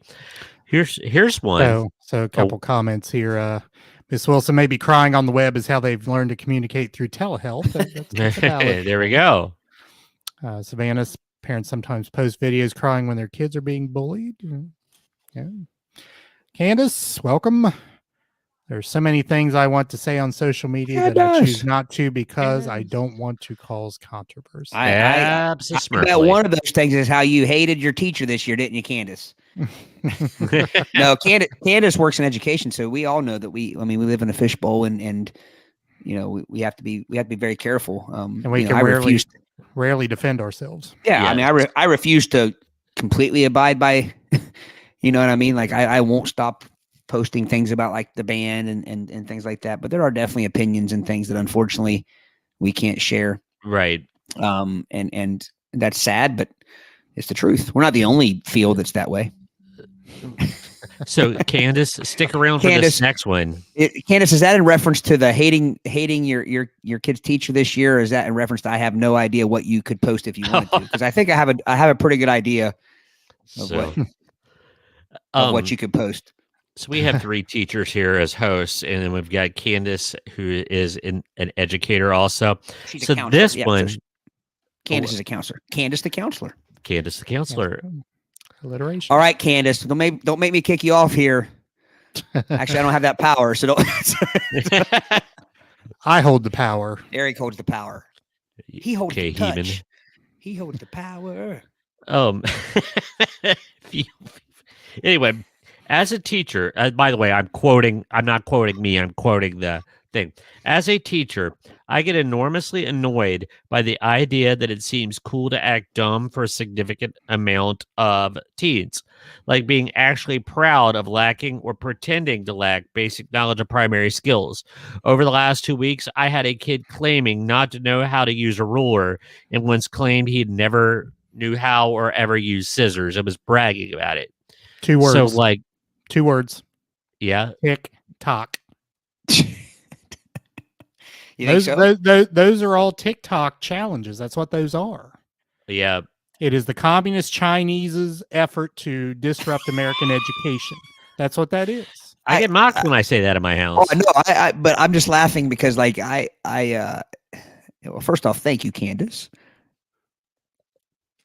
Oh, she's got a lot to say about this. Yeah.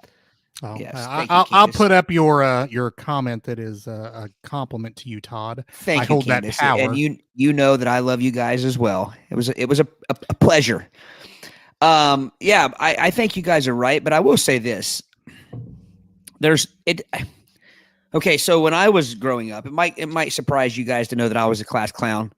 The hell you heresy. And this kind of Gary's chiming in here on exactly what I was thinking. I don't think that's new behavior. I think it's just projected differently. Yeah. As a class clown, there were times where there were times where I was dumb, but there were times where I also played dumb. And so because it got laughs, you know what I mean? And you get addicted to the laughs. Yeah. You like the laughs, you get the attention. So you continue to play dumb. And so I think that's something, there's something there, but I think the way it's done now in that it's put forth differently. It's well, that is considered the cool behavior. And if you're not going to be like that, there's something wrong with you.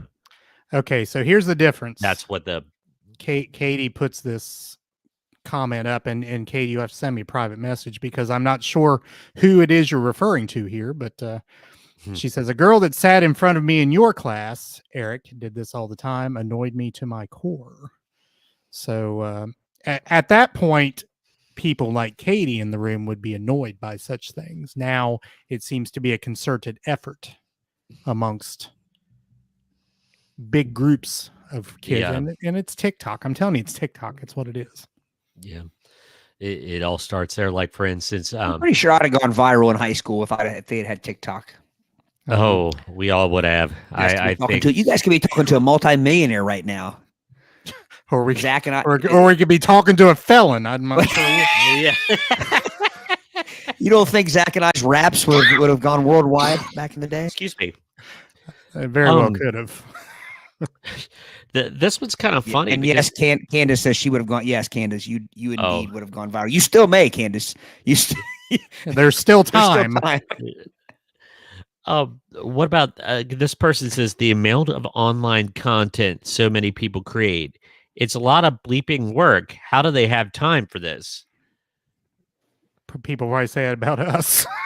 Yeah. Well, that's why I said I'm treading gingerly here, but we don't I think what this is aimed at influencers. Yeah, that's all they do. We're that's not their job. We are the influenced. They get paid for that. It's their job. But don't you guys though? Hasn't social media in some aspect with Instagram, with Twitter, and somewhat Facebook, but hasn't it also been a little bit enlightening in that you realize there's people out there that are funny. I did not realize there's that many funny people out there. Oh, and yeah. You know what I mean? Like, and people that have the same sense of humor that we do and others do. I didn't realize that they were out there. Well, but I know. here's the thing, though, and we talk about this all the time. You can see something funny on Twitter, but the comments almost always are funnier than the original. Yeah, which again, just it makes it even more so that there's just a lot of funny people out there. Yeah, I mean, now I don't comment on, I don't tweet, nor do I comment on. I have a Twitter account, but I don't tweet, nor do I comment on tweets unless I'm trying to argue with Richard Marks. I love trying to get his goat.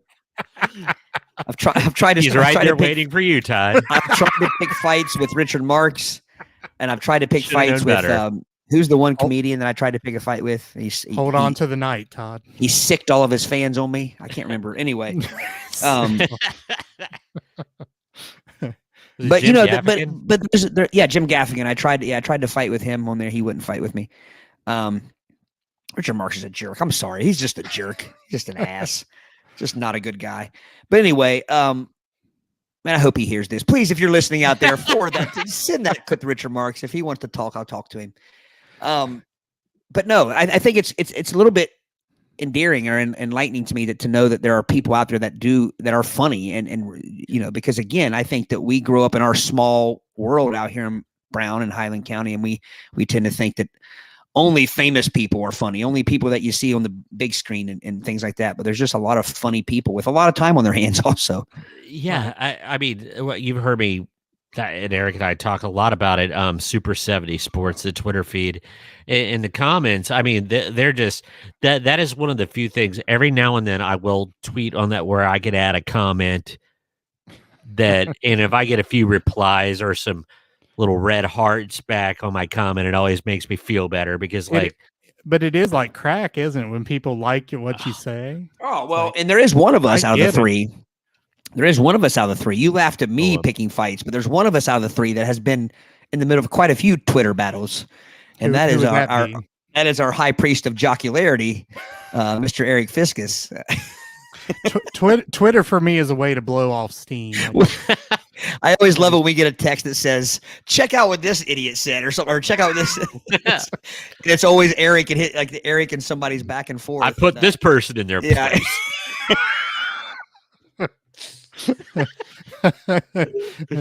Gary, smack it down.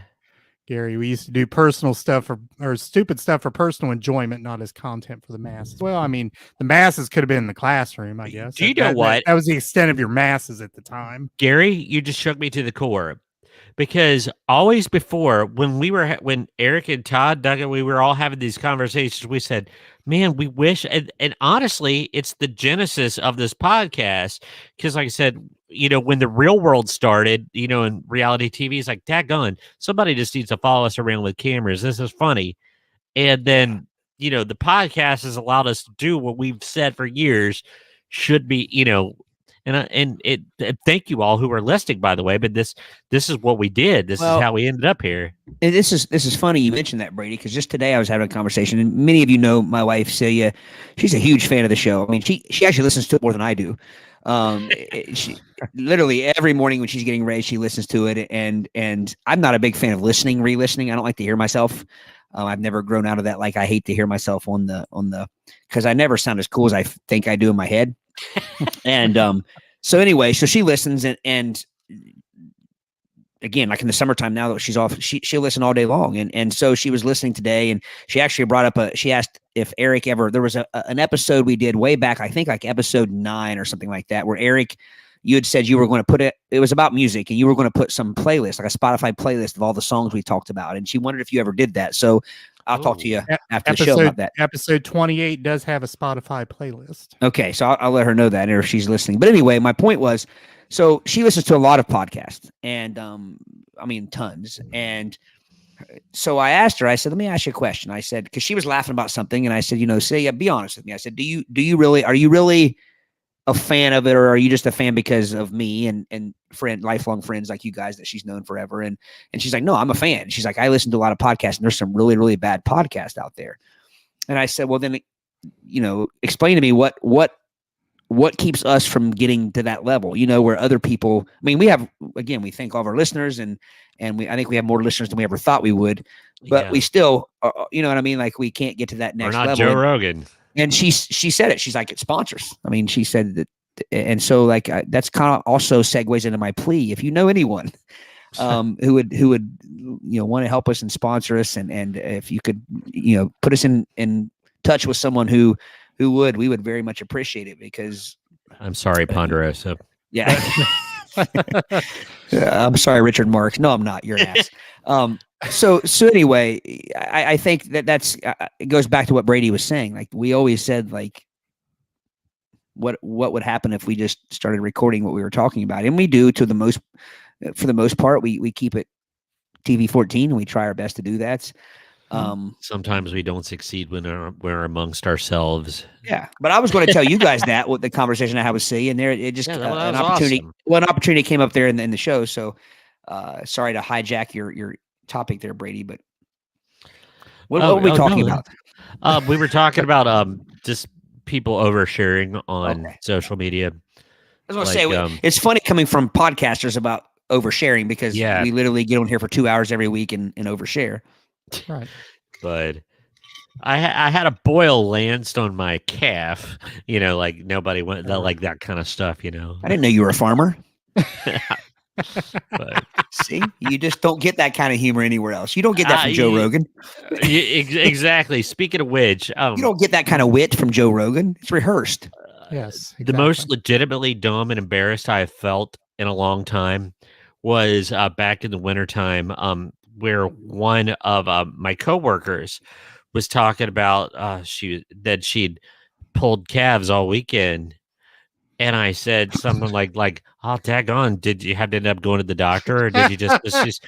And she was like, literally talking about pulling calves, like moo moo cow, and I thought she was talking about her legs, like assisting births. Yeah, births. And so sorry, that just made me think of that. But I was really embarrassed because I'm like, oh. Anyway, sorry. Yeah, Brady grew up in the suburbs of Sardinia. Didn't know about pulling calves. I did that a couple days ago when I stepped in a mole hole. I was the only one that grew up out on a farm, a wiener dog farm. A wiener dog farm. Okay, what about film random strangers without consent to make fun of them online for internet clout? That's a problem. That's a problem. I'm gonna. Oh, here we go. Aric, you go ahead. I talked a lot on the last one. You chime in here. Well, here I'm sitting here saying that's a problem, but my latest diversion has been. I can't even hardly say it. So if you search wet fart prank on YouTube, is it wet WHET or no PHART? WHET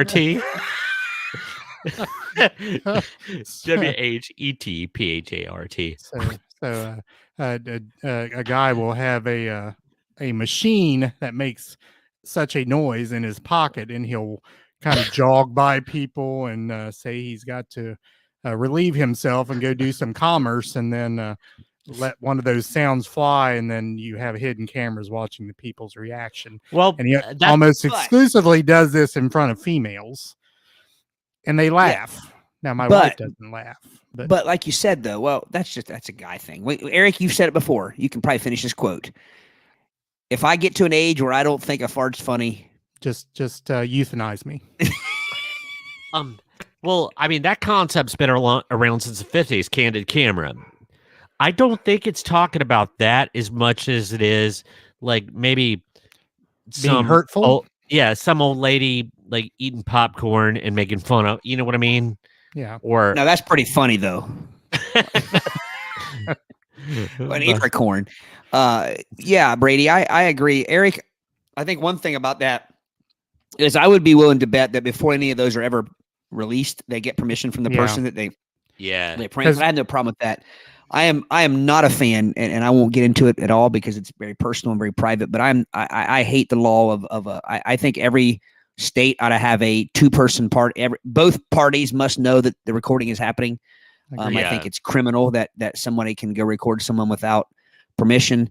But then again, I guess it's a hairy situation, because if, let's say that unless you have a warrant.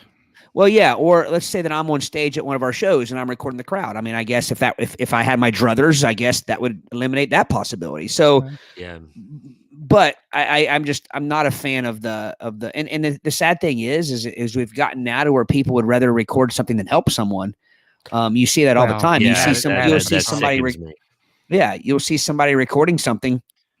Out come the phones. Out come 10 phones. Yeah, and there's 10 phones out and not one person helping. But yeah, I do think that there's a way to do it, and I think all those ones we see and laugh at, I think that they get permission before they post them, which is the right way to do it. Yeah, and I really do think it's about. I think they're talking about like filming people in distress or making fun of somebody and they don't even know it. Like just like I'll call it drive-by filming kind of deal. I think that's what they're talking about. So we got some comments here. Karen knows the conflict. I'm conflicted. It can be hurtful, but those videos entertain me endlessly. Happy anniversary to you and Dale, by the way. Yes. 25 years. 25 years. Savannah, those videos are hilarious. Yes, they are. Yeah. Kirsten videoing my falling down could be a channel within itself. That I can attest to that, Kirsten. Yeah. But I have people do overshare, but I think some of those oversharing can also they can lead to fantastic, humorous. We got quite a kick in our little weekend getaway a couple weeks back. We got quite a kick out of the Sprite challenge.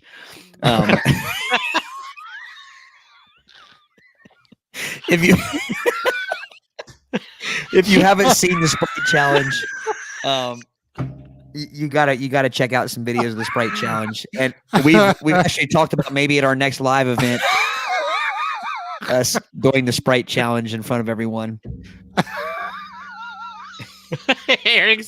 broke it, Aric. If you don't know what the Sprite challenge is, you got to buy like the 20-ounce bottles of Sprite, and you got to drink it all as fast as you can without burping. And if you burp, you lose. If you burp, you lose. And you need to video yourself doing it and put it on our Facebook page. The faces of a combination of abject terror and pain. Pang. So Karen, I think you guys ought to celebrate your 25th by doing a husband and wife Sprite challenge and recording it. And when they lose a challenge, you're trying to talk and the belch just comes out. Yes. Sometimes there's vomit. Okay, here's one. Extravagant proms and baby showers. I'm going to go back to MTV about 10 years ago, the My Sweet 16, where it showed these Sweet 16 parties that were real over the top. Now, I'm not talking about a 16 part. I mean, like where they rent out, let me think. Where they rent out Paul Brown Stadium or Paycor Stadium in the Bengals, and then they import palm trees and sand from Indonesia, and they fly in a chef from that kind of deal. It's just over crazy. Yeah, this is another one where if I truly give my opinion, I'm gonna lose a lot of friends. And I know I probably shouldn't care about that, because if they were my friend, they would respect my opinion. But I can't tell you how much I've enjoyed having a son who sees the promposals and stuff as ludicrous as I do. I don't know. It puts pressure. It puts pressure on, like, if I were a teenage boy right now, like seeing all these, you got to one up, the game of one-upsmanship that goes on in the promposals. And again, if you have a son that's done that, great. I mean, but I think it is a lot of pressure, and I think getting so popular on social media, it becomes even more pressure. And we talk about stress and mental health and stuff. I mean, when you can't even now ask a person to go to prom by just saying, "Hey, you want to go to prom with me?" and you got to make a big spectacle of it. That's a lot of pressure on these kids that we put out there. And the same way with the she said yes to the dress, and he said shucks to the tux, and is that a thing? He said poot to the suit. No, I'm just making stuff up. Oh, but okay. my point is, well, that's just it. There's no. He said shucks to the tux. He gave no that's bleep good to the tux. I think it's one of those things where it becomes a big game of one-upsmanship, and it actually takes the joy out of it. Yeah, it does. Where they can't be happy at the moment. It's got to be about the production instead of the actual, Well, yeah, and it becomes a money thing too. Like you said, the money put into it. I mean, you have middle school dances now where people are renting limos and people are paying $500, $600, $700, $800 for a dress. I mean, Celia just told me the other day her wedding dress cost $500, and we have middle school and junior high and high school homecomings and proms where there's like $1,000, $2,000 dresses. To each their own. I mean, if people can afford it, and that's great, but I don't think it should be expected, and I don't think it should be legit. I'm old. I'm getting ready to start my 29th year of teaching, but in year 2 of teaching, I taught at a middle school, and there was two limos for a middle school dance, like 2 different, and that's 1995. 1990. So, people were bothered by it now. Back then, it was just like, good Lord. Yeah. I don't mean if you have the financial means to do it and it's what you want to do, fine. But I think it becomes where everybody's got to wait and see what the next person does. And then if somebody just has a normal, hey, I bought my dress for $80 and we had a great time, and we went to an affordable restaurant, and we didn't have a big sign and a helicopter come in and film crew and stuff like that, then they're somehow less than or having Navy SEALs rappel down the cliff and deliver roses. Yeah. So I got several comments here. Ms. Wilson, recording in public posting to humiliate is not right. Karen says if she had shot her husband the day we were married, she would be getting paroled this year. 25 years. That's pretty hysterical. I'm going to use that one here soon. Savannah, animal fail videos are funny too. I've seen some. Savannah, if you have Instagrams, get King Clarence. King Clarence, the Labrador Retriever, is the funniest thing on the internet. So there we go. Katie, the biggest cringe for me is when people record themselves giving to the poor, helping people in extreme situations. It makes me question their motive. Yes, all about the production. Karen, pomposals are ridiculous and not necessary. Gender reveal parties, and then says, wasn't there a gender reveal party that started like a wildfire?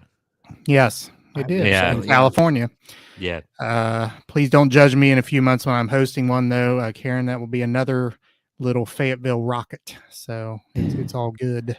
My dad, I don't think he's a big fan of the gender reveal parties because he likes to talk about when we were born, when my mom and dad were having kids, that the dad wasn't even allowed in the room. And they pretty much sat in the waiting room, and he said a light went off. Smoking cigars. A light went off. If the light was blue, it was a boy. If the light was pink, it was a girl. And that's how you knew whether you had a boy or a girl. Oh, really? So, I didn't know that. I didn't either. Yeah. That would have been really newfangled back then. Would have been newfangled. Oh, so get this. Can I tell a funny story real quick? Absolutely. Sure. I'm talking. That's what we're here for. I'm windy tonight. So WINDY. So anyway, last week I had the privilege of being part of I say it's the first family vacation that we've all gone on together with my brother, my 2 sisters, my mom and dad. Apparently, when I was a newborn baby, we went to Lake Cumberland. But other than that, I don't remember I don't remember that. But my oldest sister, moved out when I was, 5. So, and I don't remember going on vacations with anyone but my next oldest sister, my Anita. So last week we took my mom and dad to Graceland. They'd never gone before. And so we took them, had a great time. It was an awesome trip. We went down and stayed a couple of days and went to Graceland and hung out at the hotel and just had a great time. I never thought I'd see my dad stand in line at 10 o'clock at night for a peanut butter and jelly sandwich and chocolate milk, but that you do that at the Graceland guest house. And it's a, did it have nanners on it too? Nope. No nanners, but, So anyway, what I'm getting at though is I find out, and this is the kind of stuff that happens to me all the time. I'm 46 years old, and my middle name is Everett. And Gary, right? Gary will probably get a kick out of this. And I'm named after my grandpa Griffin, whose name was Wallace Everett. So my dad's dad. And I didn't like the name growing up. But as I got older, I learned to appreciate who I was named after, and so I kind of liked it. And I find out the other day while we're sitting around talking at the hotel, I find out that my name has been misspelled my entire life. It's not spelled like my grandpa spelled it. Gary got the Wallace middle name. Yes. Yeah, so Gary, did you know that my middle name is spelled Everett? Apparently Grandpa Griffin's Wallace was Everet, not a double T at the end. Huh. So even though they named me after my grandpa, somebody spelled it wrong on the damn birth certificates. So therefore, my whole life I have gone. You've been living a lie. I've been living a lie. Yes. No, well, that's incredible, man. Yeah. So that was awesome. That was now you know, Gary. So I was distraught. I marched up to my room and I didn't talk to anybody the rest of the night. And I filmed it. No, I filmed it crying. Crying. My sister's birthday was yesterday. Happy birthday, Mindy. But birthday. It's on June 6th. And my sister's middle name is Dee. D-E-E. D-Day? And all my life I assumed that was it. No, total coincidence. It's like, no, why would no. Her middle name is Dee, and it had nothing to do with D-Day. Really? Yeah. Just a winky dink? Just a coincidence. And Mom and Dad was like, no, we never thought of that. So she's Mindy D? Yes. Mindy D? Look at me, I'm Mindy D. Because my sister's Mindy D and I have an aunt Mindy, so we just jokingly called them Mindy D and Mindy Da. So anyway. So Gary has a comment. I bet people complained about those pink and blue lights back then too. The 70s version of a gender reveal party. Yeah. Right? The pink and blue light. But it was after the birth. But it was revealed to the waiting room. Yeah. Yeah. Who knew? For the sake of time, I see we're coming up on 2 hours again. Again, laughing about the length of our last episodes, like it's cracking up, but it was fun. So I'm gonna choose to go out with this one. Watching unboxing videos. Now, if you're not familiar with an unboxing video, let's say that I ordered a kit guitar I'm putting together. It's going to arrive in the next few days. So an unboxing video shows me opening each piece and showing and like what comes with it and everything. Now, here's the deal. My kids love those with toys and things like that. Like they used to like the unboxing videos that they would see of other kids, but it doesn't bug me. So a Christmas Day video would be exempt from that. I mean, I guess, but see, go ahead, Aric. But I mean, people film their like unwrapping presents thing all the time. I mean, that's not what we're talking about. That's more for the reaction of the person unwrapping it, which is what you're talking about, right? Right, yeah. right. Well, but I tell you what, though. There are versions of those. There are that I do like, and let me give you a couple examples. If I'm buying a piece of gear, music gear, I like to watch unboxing videos because number one, I get to see what's in the box. I get to see, I really do enjoy that. And some of my favorite videos, on social media, are when sometimes it's a little kid, sometimes it's there's two of them, but sometimes it's a kid, sometimes it's like an older person. But when they unbox the glasses that allow them to see color, like, those are awesome. Like I could watch those all day long. And so that's very dusty. That's yes, exactly. Somebody cuts onions as soon as but I don't film myself crying over it. But those are the unboxing videos you're talking about. I know what you mean, but those are a couple of instances where unboxing or because they do unbox the actual Right. glasses and they put them on and stuff. But I think I know what you're saying. And I don't have any, like I said, they don't bug me. I don't know why anybody would, this is going to sound stupid, but like, if you don't want to watch it, don't watch it. I'll watch it. There's a market there, you know. Couldn't that be the case for all these though that we've talked about? I mean, Yeah. we're being crusty for the sake of being crusty, but in general, we can just not watch it. Yes, Katie. I was going to say that was the second one I was talking about. Katie was the oh yeah, those hearing are for the awesome. first time. Yeah, those I love those didn't really, I guess, go into the unboxing category, but same idea, same principle. Yeah, I mean, and babies is like maybe 1-2 years old and face just lights up. I mean, It's Yeah. well, That's what good both stuff. of those, what both of those show us is how we take for granted our abilities. senses. Yeah, Yeah. yeah. Yes. Celia, what did they do if there was more than one father in the waiting room? That's a good question. It is a good question. I need to ask Ooh, Dad. there'd be a lot of miscommunication there, couldn't there be? I'm guessing though, from what I understood, maybe the room that they were in or something, like it was above, like each room had a light above it or something. You know what I mean? Oh, okay. I don't know that. I don't really know. But back in the day, wasn't there only one delivery room? Like you got wheeled, like giving birth in your room that you stayed in at the hospital. That's There wasn't relatively birthing suites back a then. recent invention, isn't it? Candace. They were calling Maury. Yeah, I don't know. I have to ask Dad. He's told that story forever. He may be lying. He may be full of crap. I don't know. I have to ask Dad. Dad, if you're listening, I think he listens on YouTube. If you're Maybe listening, he's Dad, moved too. if you're listening, we need to know the story behind that, because you've always told us that. It sounds really cool. So, Yeah. but again, I take it as maybe somehow what I meant was the light you were in, or the room you were in before you went to the birthing room. That's a Maybe. good point, Karen. Back when our moms were having us, they shared rooms too. Yeah. So you could be Yeah. having multiple women giving birth in a Yeah. room. Yeah, I don't know. I mean, my son is going to be 23 in November. I mean, he was born in a birthing suite.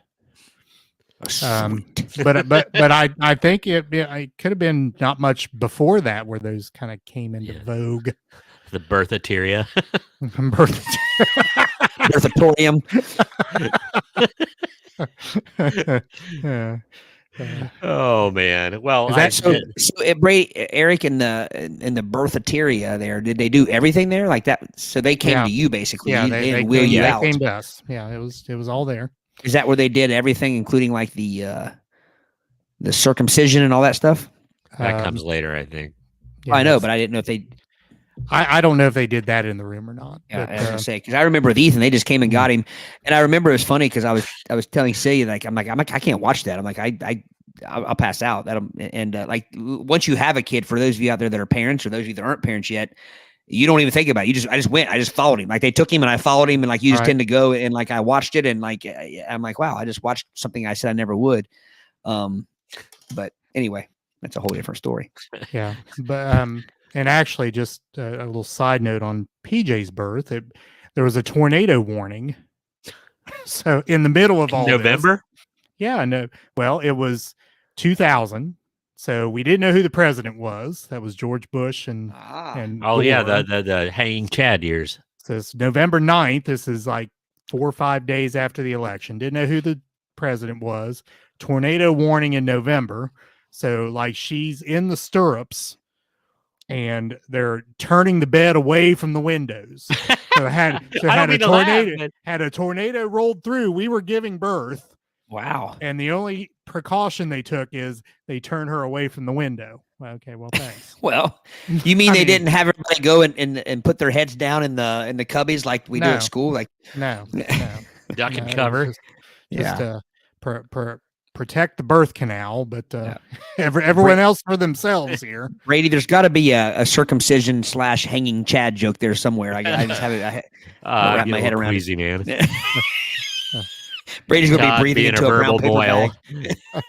So It's like Karen you're looking says- at a check yourself for testicular cancer guide, Brady.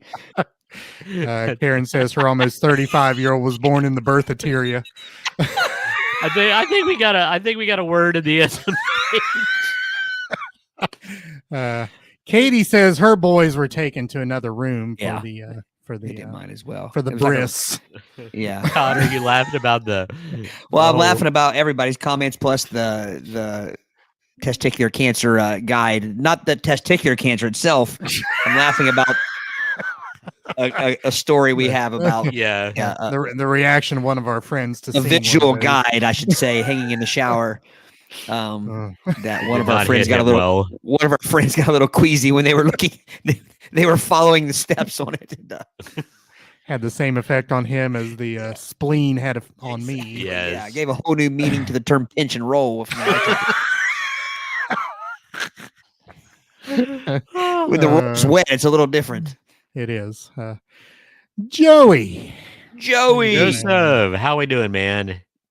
You didn't catch us at the end. We still have the gain. Yeah, we still got the gain. Yeah, we're Pull going up a chair. We'll be here a while. 2+ hours. Oh, Candace.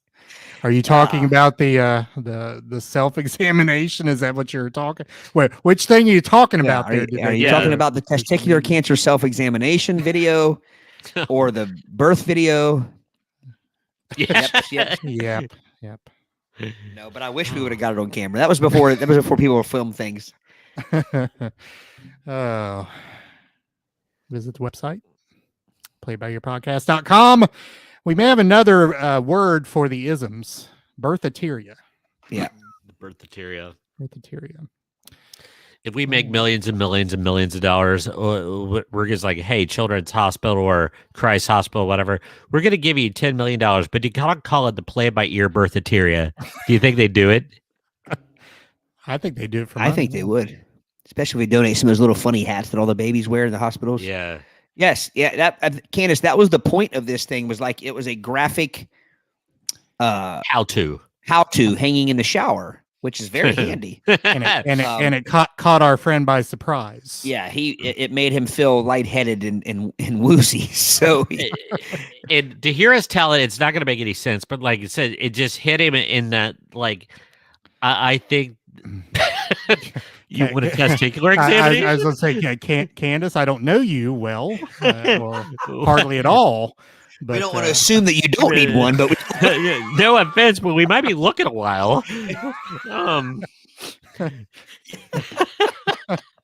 sure what you're going to pinch and roll. With that, make that one over our TV 14 rating there. Maybe. Chicken or egg is the game of the evening. Chicken or egg. Find my Poultry or Ovum. Yeah, Brady's juice box. Todd's sucker.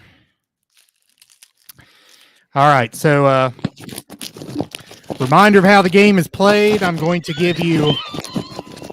Thank you for that. Wait a minute. Our audio listeners will appreciate that. Ream it. Prepare that. I didn't think that one out. No, you didn't. Yeah, we just went right past the TV 14. All right. Candace, just kick me out, guys. I always step over the line. We would never kick you out, Candace. We love you, Candace. We do. All right, so I'm going to give you 2 items, 2 things, 2 events, 2 of something, and you have to tell me which one came first. So very simple. Kyle King rule in effect. Yes, Kyle King rule is always in effect. All right, so we drew lots backstage. The person who attended the most recent freshman orientation will go first. Todd, that is you. Can we end this not knowing what the Kyle King rule effect is and go back to an old episode and find out? Before we start the game, there won't be an episode next week because I'm being sent to Georgia for a science teacher camp. While I'm waiting in the airport. Listen to you. I'm being sent to Georgia. You're getting paid to be in Georgia. No, I'm looking forward to it. I'm just saying, while I'm waiting, that will give me a jab. Georgia, find the Kyle King rule. Where is Kyle King? That's the question. Kyle King needs to come on this show again. We need signs. We need signs that say Kyle King ? Kind of like in Turk 182. Yes. They had the signs up all over. By the way, we need great to put movie. it on social medias. Kyle King ? He wished me happy birthday a couple weeks ago, so I know he's still on the Facebooks. You should have commented, "Hey, where are you, man?" Hey, where are you, and what's your rule? That's the two. What's your rule? Hey, when we learn it again, we got to get shirts made with the explanation of the Kyle King rule on the shirt. Yes. Yeah, the front of the shirt says Kyle King rule in effect, and then the back has the description of the rule. Yes. All right, Todd. Yes. Well, we're playing to 5, by the way. Barnes and Noble or Borders Books? Man, right out of the gate. I believe that was on your list. Speaking of saying wrong, I was on your list. right off the gate. Right out of the bat. Man. So we have Barnes and Noble versus Borders Books. Yes. Poultry or Ovum? I go first, Brace. My turn. Yeah. I'm just thinking out loud. Sorry. Okay. I'm going to say Borders Books. Because of the alliteration? Yes. Borders Books. Brady? No. Okay, have a little explanation with my answer.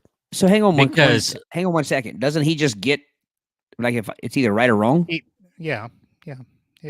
does. I just want to hear his reasoning. But this might be the game where the Kyle King rule is in effect. Because if he, he's not stealing anything here. It's I'm not stealing anything. I'm just opining. And here's where I'm going. Like Barnes and Noble, Smith and Barney, Abercrombie and Fitch. Those sound old timey. Calvin Klein. But Calvin and Klein. But Borders sounds like it's cutesy and modern. So I would have gone Barnes and Noble. Because you got to make frog mouth when you say it. Barnes and Noble. Bond. All right. No Borders. fork and way, pal. No fork and way. Borders Brothers opened up their first used bookshop in the year 1971. Oh.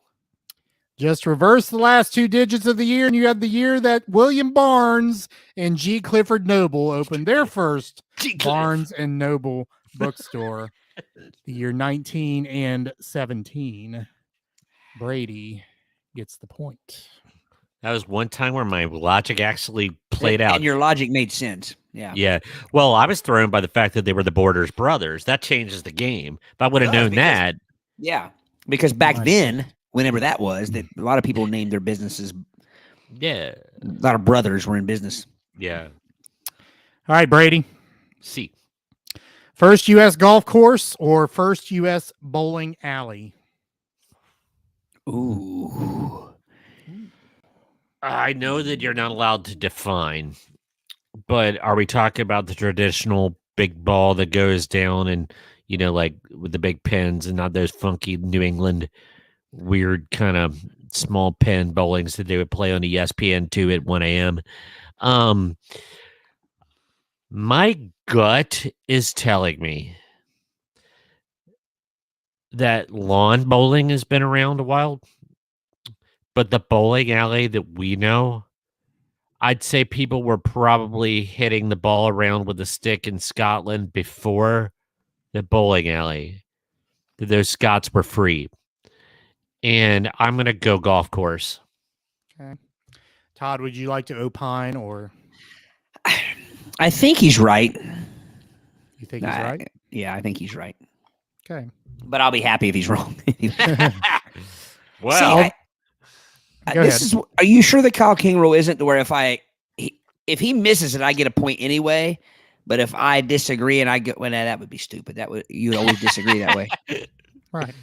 I'm lost. Go ahead. All right.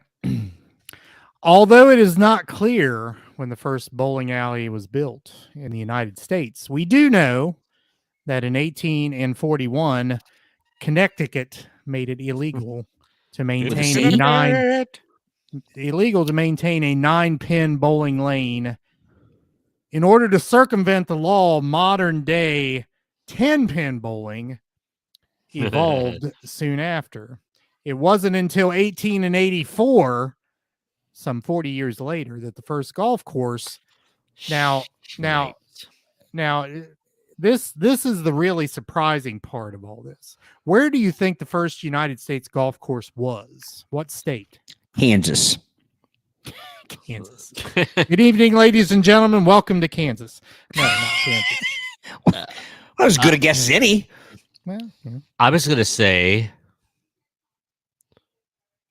Pennsylvania. Yeah, I mean, I would have guessed some in Pennsylvania, Yeah. Massachusetts, New York. Yeah. The first golf course in the United States, Oakhurst Links, was built in West by God, Virginia. Oh, wow. So No. so what year was it anyway? I should have thought about that before I guessed the state. 1884. Huh. Well, So 1-1. Interesting. interesting. All right, Todd. Ford Motor Company or General Motors Company? Man, I know what I want to say, but part of me thinks it's a trick. You know?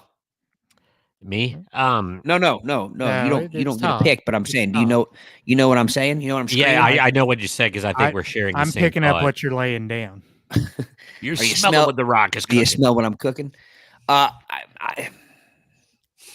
gotta go. Ford is what I'm thinking, but for some reason I think there's a trick there. I mean, and somehow GM was making something before. I mean, Henry Ford,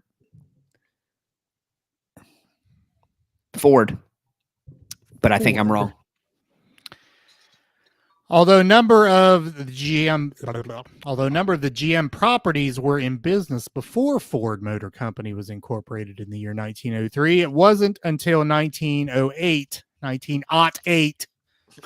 that the General Motors Company was organized. Buick, Olds, Cadillac, and other companies joined GM within a few years. Barfed up icky caramel corn. In the year 1909, the leader of GM, William Durant, even made an attempt to purchase Ford. However, bankers turned down his request for a $9.5 million loan.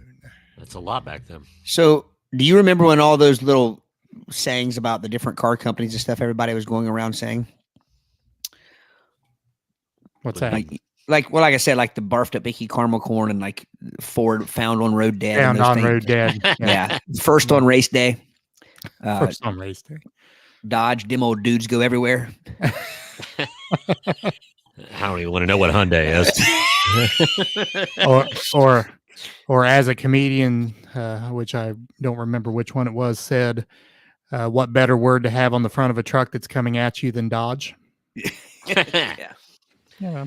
Kia's got it easy. Back then, I mean, all of us had people in our family that worked for one car. You know, I mean, one.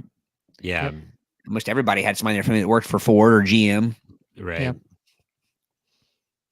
I'll take the point though. Yep. I was leery. What you started to say was exactly what I was worried about. Is that GM somehow had something before that just didn't get. That's what I was produced thinking. Yeah. Yeah.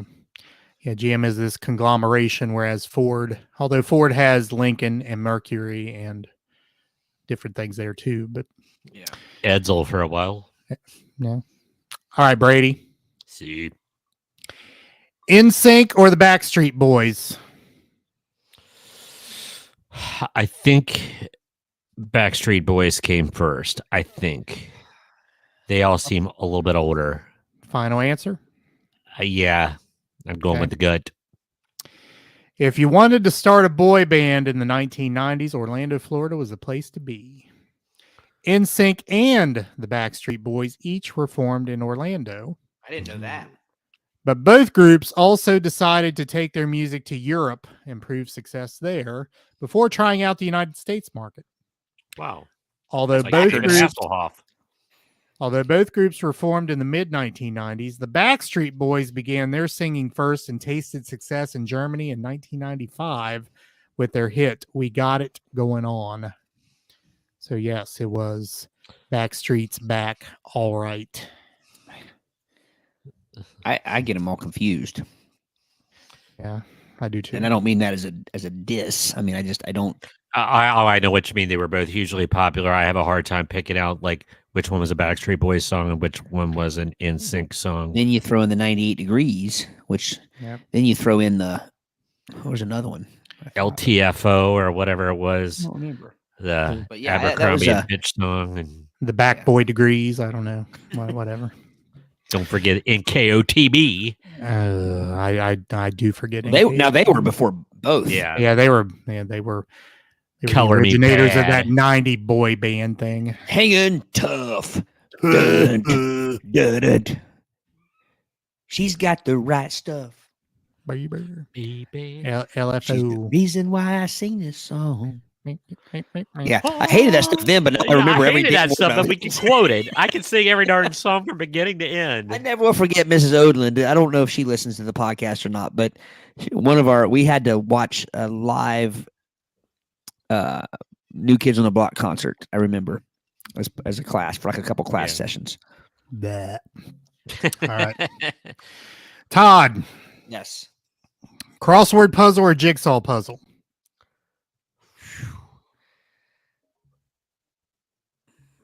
So jigsaw puzzle, I assume, coming from the tool, a jigsaw. So you got to go back when the jigsaw was invented, which I have no idea. So that doesn't help. But crossword puzzles have probably been in like the papers, New York Times, and I don't know. But I would say some form of jigsaw puzzle.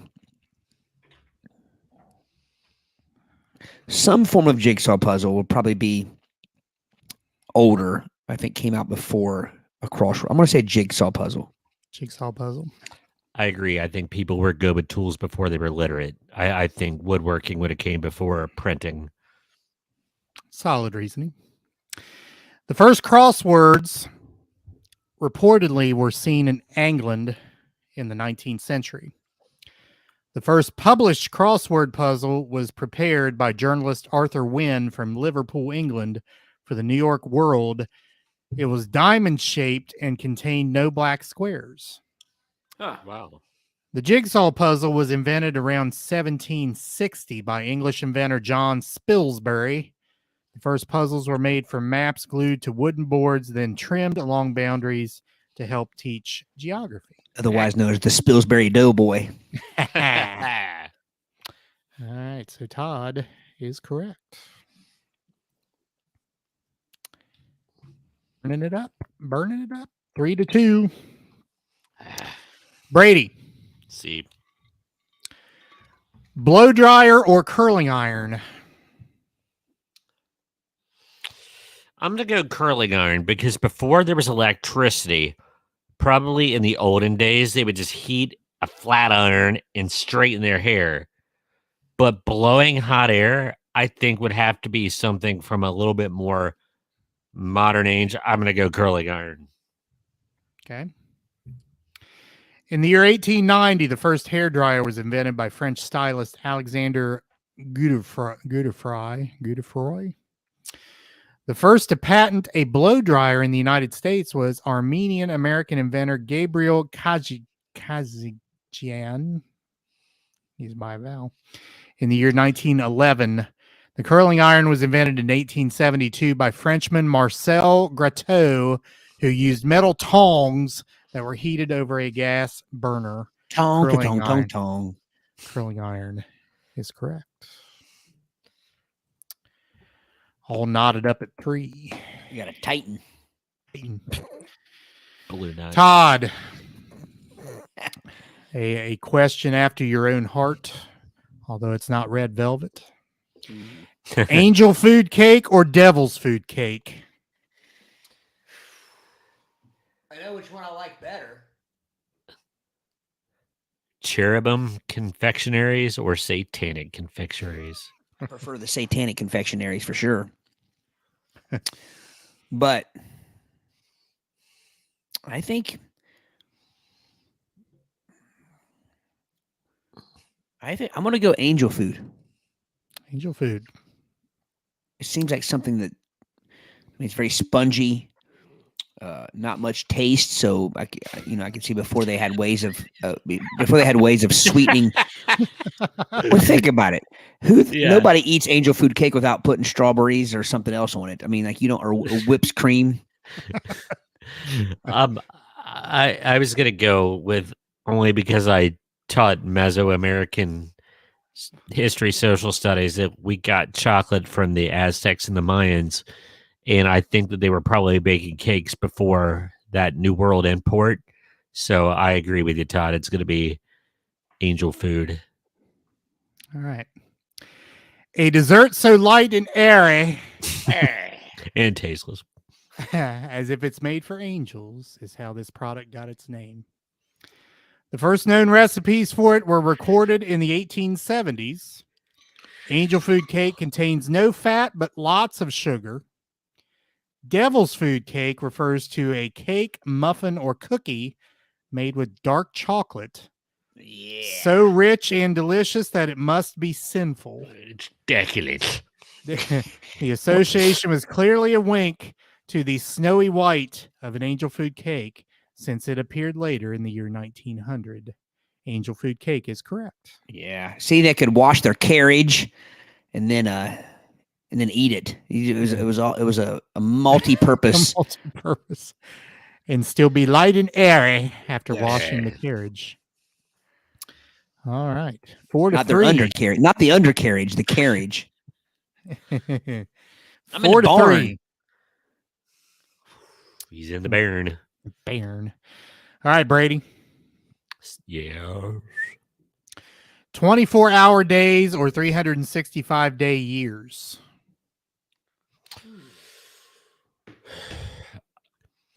There was the Caesarian calendar and the Augustus calendar, and there's been Asian calendars, but the 24-hour day, I'm gonna guess, has been pretty solid. No matter who the Julian calendar was what I was looking for. I'm gonna go the 24-hour day. Okay. 24-hour days were invented by the Egyptians around 3500 BCE. They had different lengths for hours that were adjusted according to the season, so that daylight hours were longer in the summer than in the winter. A day with 24 equal hours was put in place by the Babylonians in 300 BCE. The Egyptians also had the first calendar with 365 days, called the civil calendar, which was established around 3000 BCE. Jeez. On the solar year. So the 24-hour day invented by the Egyptians in 3500 BCE came first. So Brady was correct. Back and forth. Anybody chime in on any of these questions we've had? I usually turn them off for the gain. Gary had an existential. Yes. Ooh. Good and evil answer. Devil's food existed already. Why bother with the angel food? Oh. See, Gary, that quick thinking, man. I don't ever think that. I mean, I knew it, but I didn't think of it that way. All right, it is Todd. superior. It is superior in every way. Not only because here, you know why it's superior? Because devil's foods they put into cookies. Angel's foods they never put into a cookie. Well, they might have, but it's called a bathroom sponge. Because when I was growing up, I've told this many times. We had what were called Daddy's cookies, and you didn't touch Daddy's cookies because they were in the top cabinet above the stove, that little short cabinet, and you didn't touch them because they were Dad's cookies and they were devil food cookies. You could still buy them. They haven't changed a bit. They got that little bit of a harder shell around them. You know what I'm talking about? Right. And Right. Yeah. Oh my gosh. Oh yeah, Mama's cookies. You could dip them in milk, but it didn't affect it. The milk didn't affect it. You could play the Stanley Cup playoffs with them. Yeah. Nice. Good cookies. Cookie. Here we go. It's for all the marbles. Marbles. Marble. Todd. Mm-hmm. Pez dispenser or Zippo lighter? Man. Well, you got to figure people have been smoking a long time, but they use matches. Pez, though. So basically, I think a Zippo would have been one of the first lighters. So it's a question of which came first: the idea of a flint and an igniter, like a gear or whatever, scraping the flint to ignite the flame, but when Pez dispensers came out, what would have they put on them? Because you would have had to have characters like Woody Woodpecker. You'd have had to have it could have just been a Cupid doll that's head bobbed. Winford the Poop. Winford the Poop. You know what I mean? You're right, though. Could have just been anything. Popping the Sailor Man. Could have just been a person, like a bear or something. I mean, it didn't have to be a character. Could have just been a slider. Could have been. And this is another where my mind's messing with me because I'm thinking it's the lighter all day long, but then I'm thinking because those candies are pretty simplistic. It's just a pill. It's a pellet. It's a pellet dispenser, basically. Like owls. I'm going to go as I'm going to go as Zippo. Zippo lighter. May I throw in my 2 cents? Opine away. I think Todd was righter before. Because like a Zippo lighter would have had to been mass produced in a factory, so it had to be post-industrial. And they're supposed to be kind of like a high end, like they gave those to the soldiers in World War II. But I think just a piece of candy coming out of a Cupid's butt has probably been around a while. Like, I'm only going to go with Pez because of the simplicity. That a Zippo was a pretty big advancement, but I could be way off. Okay. Oh, and the gas that goes in it, the fluid. Okay. A big part of American life, Pez candy started out as a peppermint for smokers, introduced in Vienna, Austria in the year 1948. The dispensers came later in the year 1952 when the company started marketing its candy to children. Pez dispensers reflect characters that are big in pop culture. Believe it or not, the Zippo lighter had roots in Austria as well. George Blaisdell obtained the rights from an Austrian windproof lighter manufacturer and redesigned it to form the Zippo lighter in 1932. So the Zippo lighter was indeed first. Todd is like butter, the victor, because he's on a roll. Yeah, I was going to say, ever since my flawless victory in Scrabble at the hotel room, I've been on a tear. He's sitting on a biscuit. Gary makes a good point as well. Pez seems like a copy of a lighter. It does. It does. Except it delivers a much tastier treat than a flame. That's fact. It's fact. All right, good game, gentlemen. Good game. Yes. Good game. It was back and forth. Whoever had the last question was bound to win. I'm bound to win. All right. Anything else for the good of the order? I believe so. So we will not be. There will be no episode next week. Yep. We'll be Georgia. back week after next. Georgia. I see clouds of white. If it's a great shepherd's pie. Why do you sound Louis Armstrong and I sound like Macho Man Randy Savage trying to sound like Louis Armstrong? Only had one eye. And I think to myself, what a wonderful world. That is outstanding. Have I never heard you do Louis Armstrong before, Todd? I think you've heard me do the Sandy Duncan bit. That's I got to give Damon credit for that one. That was a Todd and Damon shtick back in the day. Shtick. All right. Audio version of the podcast will come out Friday morning, or I don't know. I was a little tardy on the last one. I don't think it came out till Saturday, but I didn't feel tardy. you'll get a little notification on your device when it comes out. We're gunning for Friday morning, but it may be a little bit after that. Sometimes I have problems downloading it because we've been going like 2.5 hours. But we need you Spectrum people to download this thing because my Frontier lags a little bit. Takes a little bit of time. But anyway, you can find audio on Spotify, Apple Podcasts, Google Podcasts, iHeartRadio, and the iHeartRadio app, and most anywhere you find your audio podcasts. You can also find video on Spotify as well, along with YouTube, our YouTube channel, Play It By Ear Podcast, as well as our channel on Twitch. Twitch. Well, I have a Play It By Ear channel there as well. Social medias, Facebook, Twitter, Instagrams, those all can be found on the links to those can be found on our website, playitbyearpodcast.com. Interact with us via email, admin@playitbyearpodcast.com. You can also leave a voice message. We're still asking for a voice message. We have offered a free t-shirt to whoever leaves the first voice message that we can put on the podcast here. Go click the message, click the link at your podcast provider. Leave us a voice message. We would like to hear another one of those.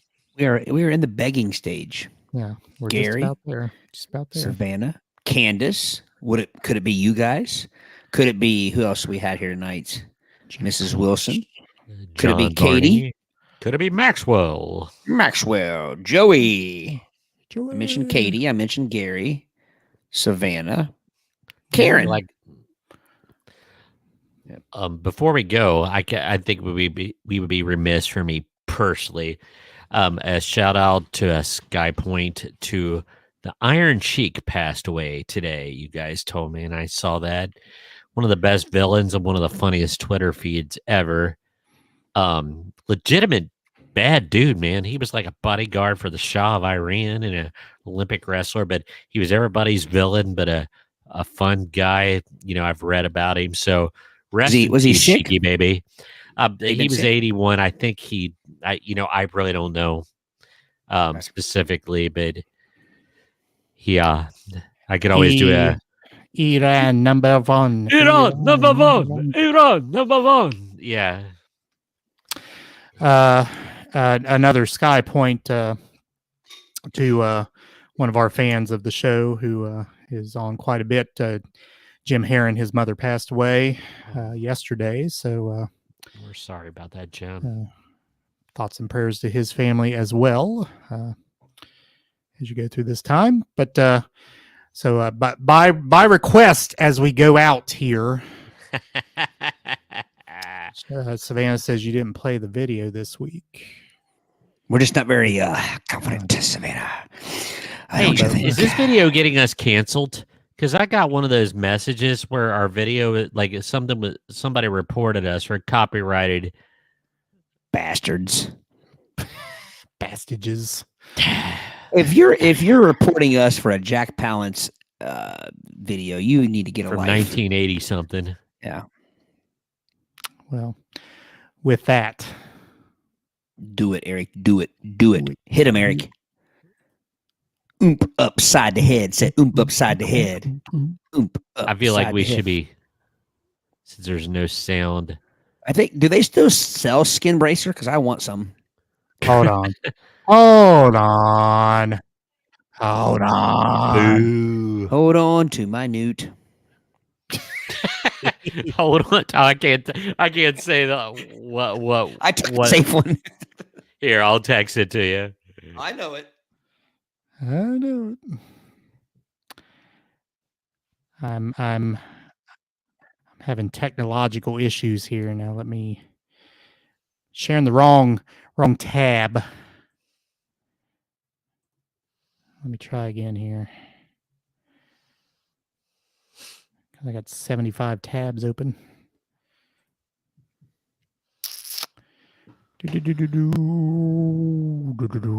PJ chimed in. You tell him, PJ. In my son's eloquent way, it'll auto report copyright their asses about it. I thought he was saying about it. I thought he was saying I somehow read that as PJ threatening to No, Take no, somebody no. out for us. No, YouTube auto reports the copyright. Oh man, can't we do something about that, PJ? Right? Don't you go to school for that, man? Can't you fix that? Crap! I can't find the right tab. We'll see you next week. Here's what it sounds like. Hold on. All right. I don't use fancy cologne to tell me I'm a man. I use Skin Bracer. It smells good, but it also cools and tones my skin. Confidence is very sexy. Don't you think? Skin Bracer aftershave. By men. By men. Never gets old. It never does. I gotta stop it because now I got the Underalls Slenderalls TV commercial. I'm gonna comment on that. Ear. So there you go, Savannah. By request. That was for you. Yes. All right. With that, Todd, take us out.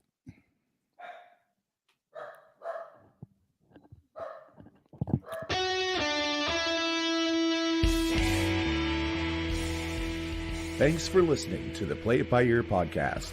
You can follow us on Facebook, Twitter at Play It By Ear Pod 2, and our website at anchor.fm/Play It By Ear podcast. Thanks again, and join us next time as we play it by ear.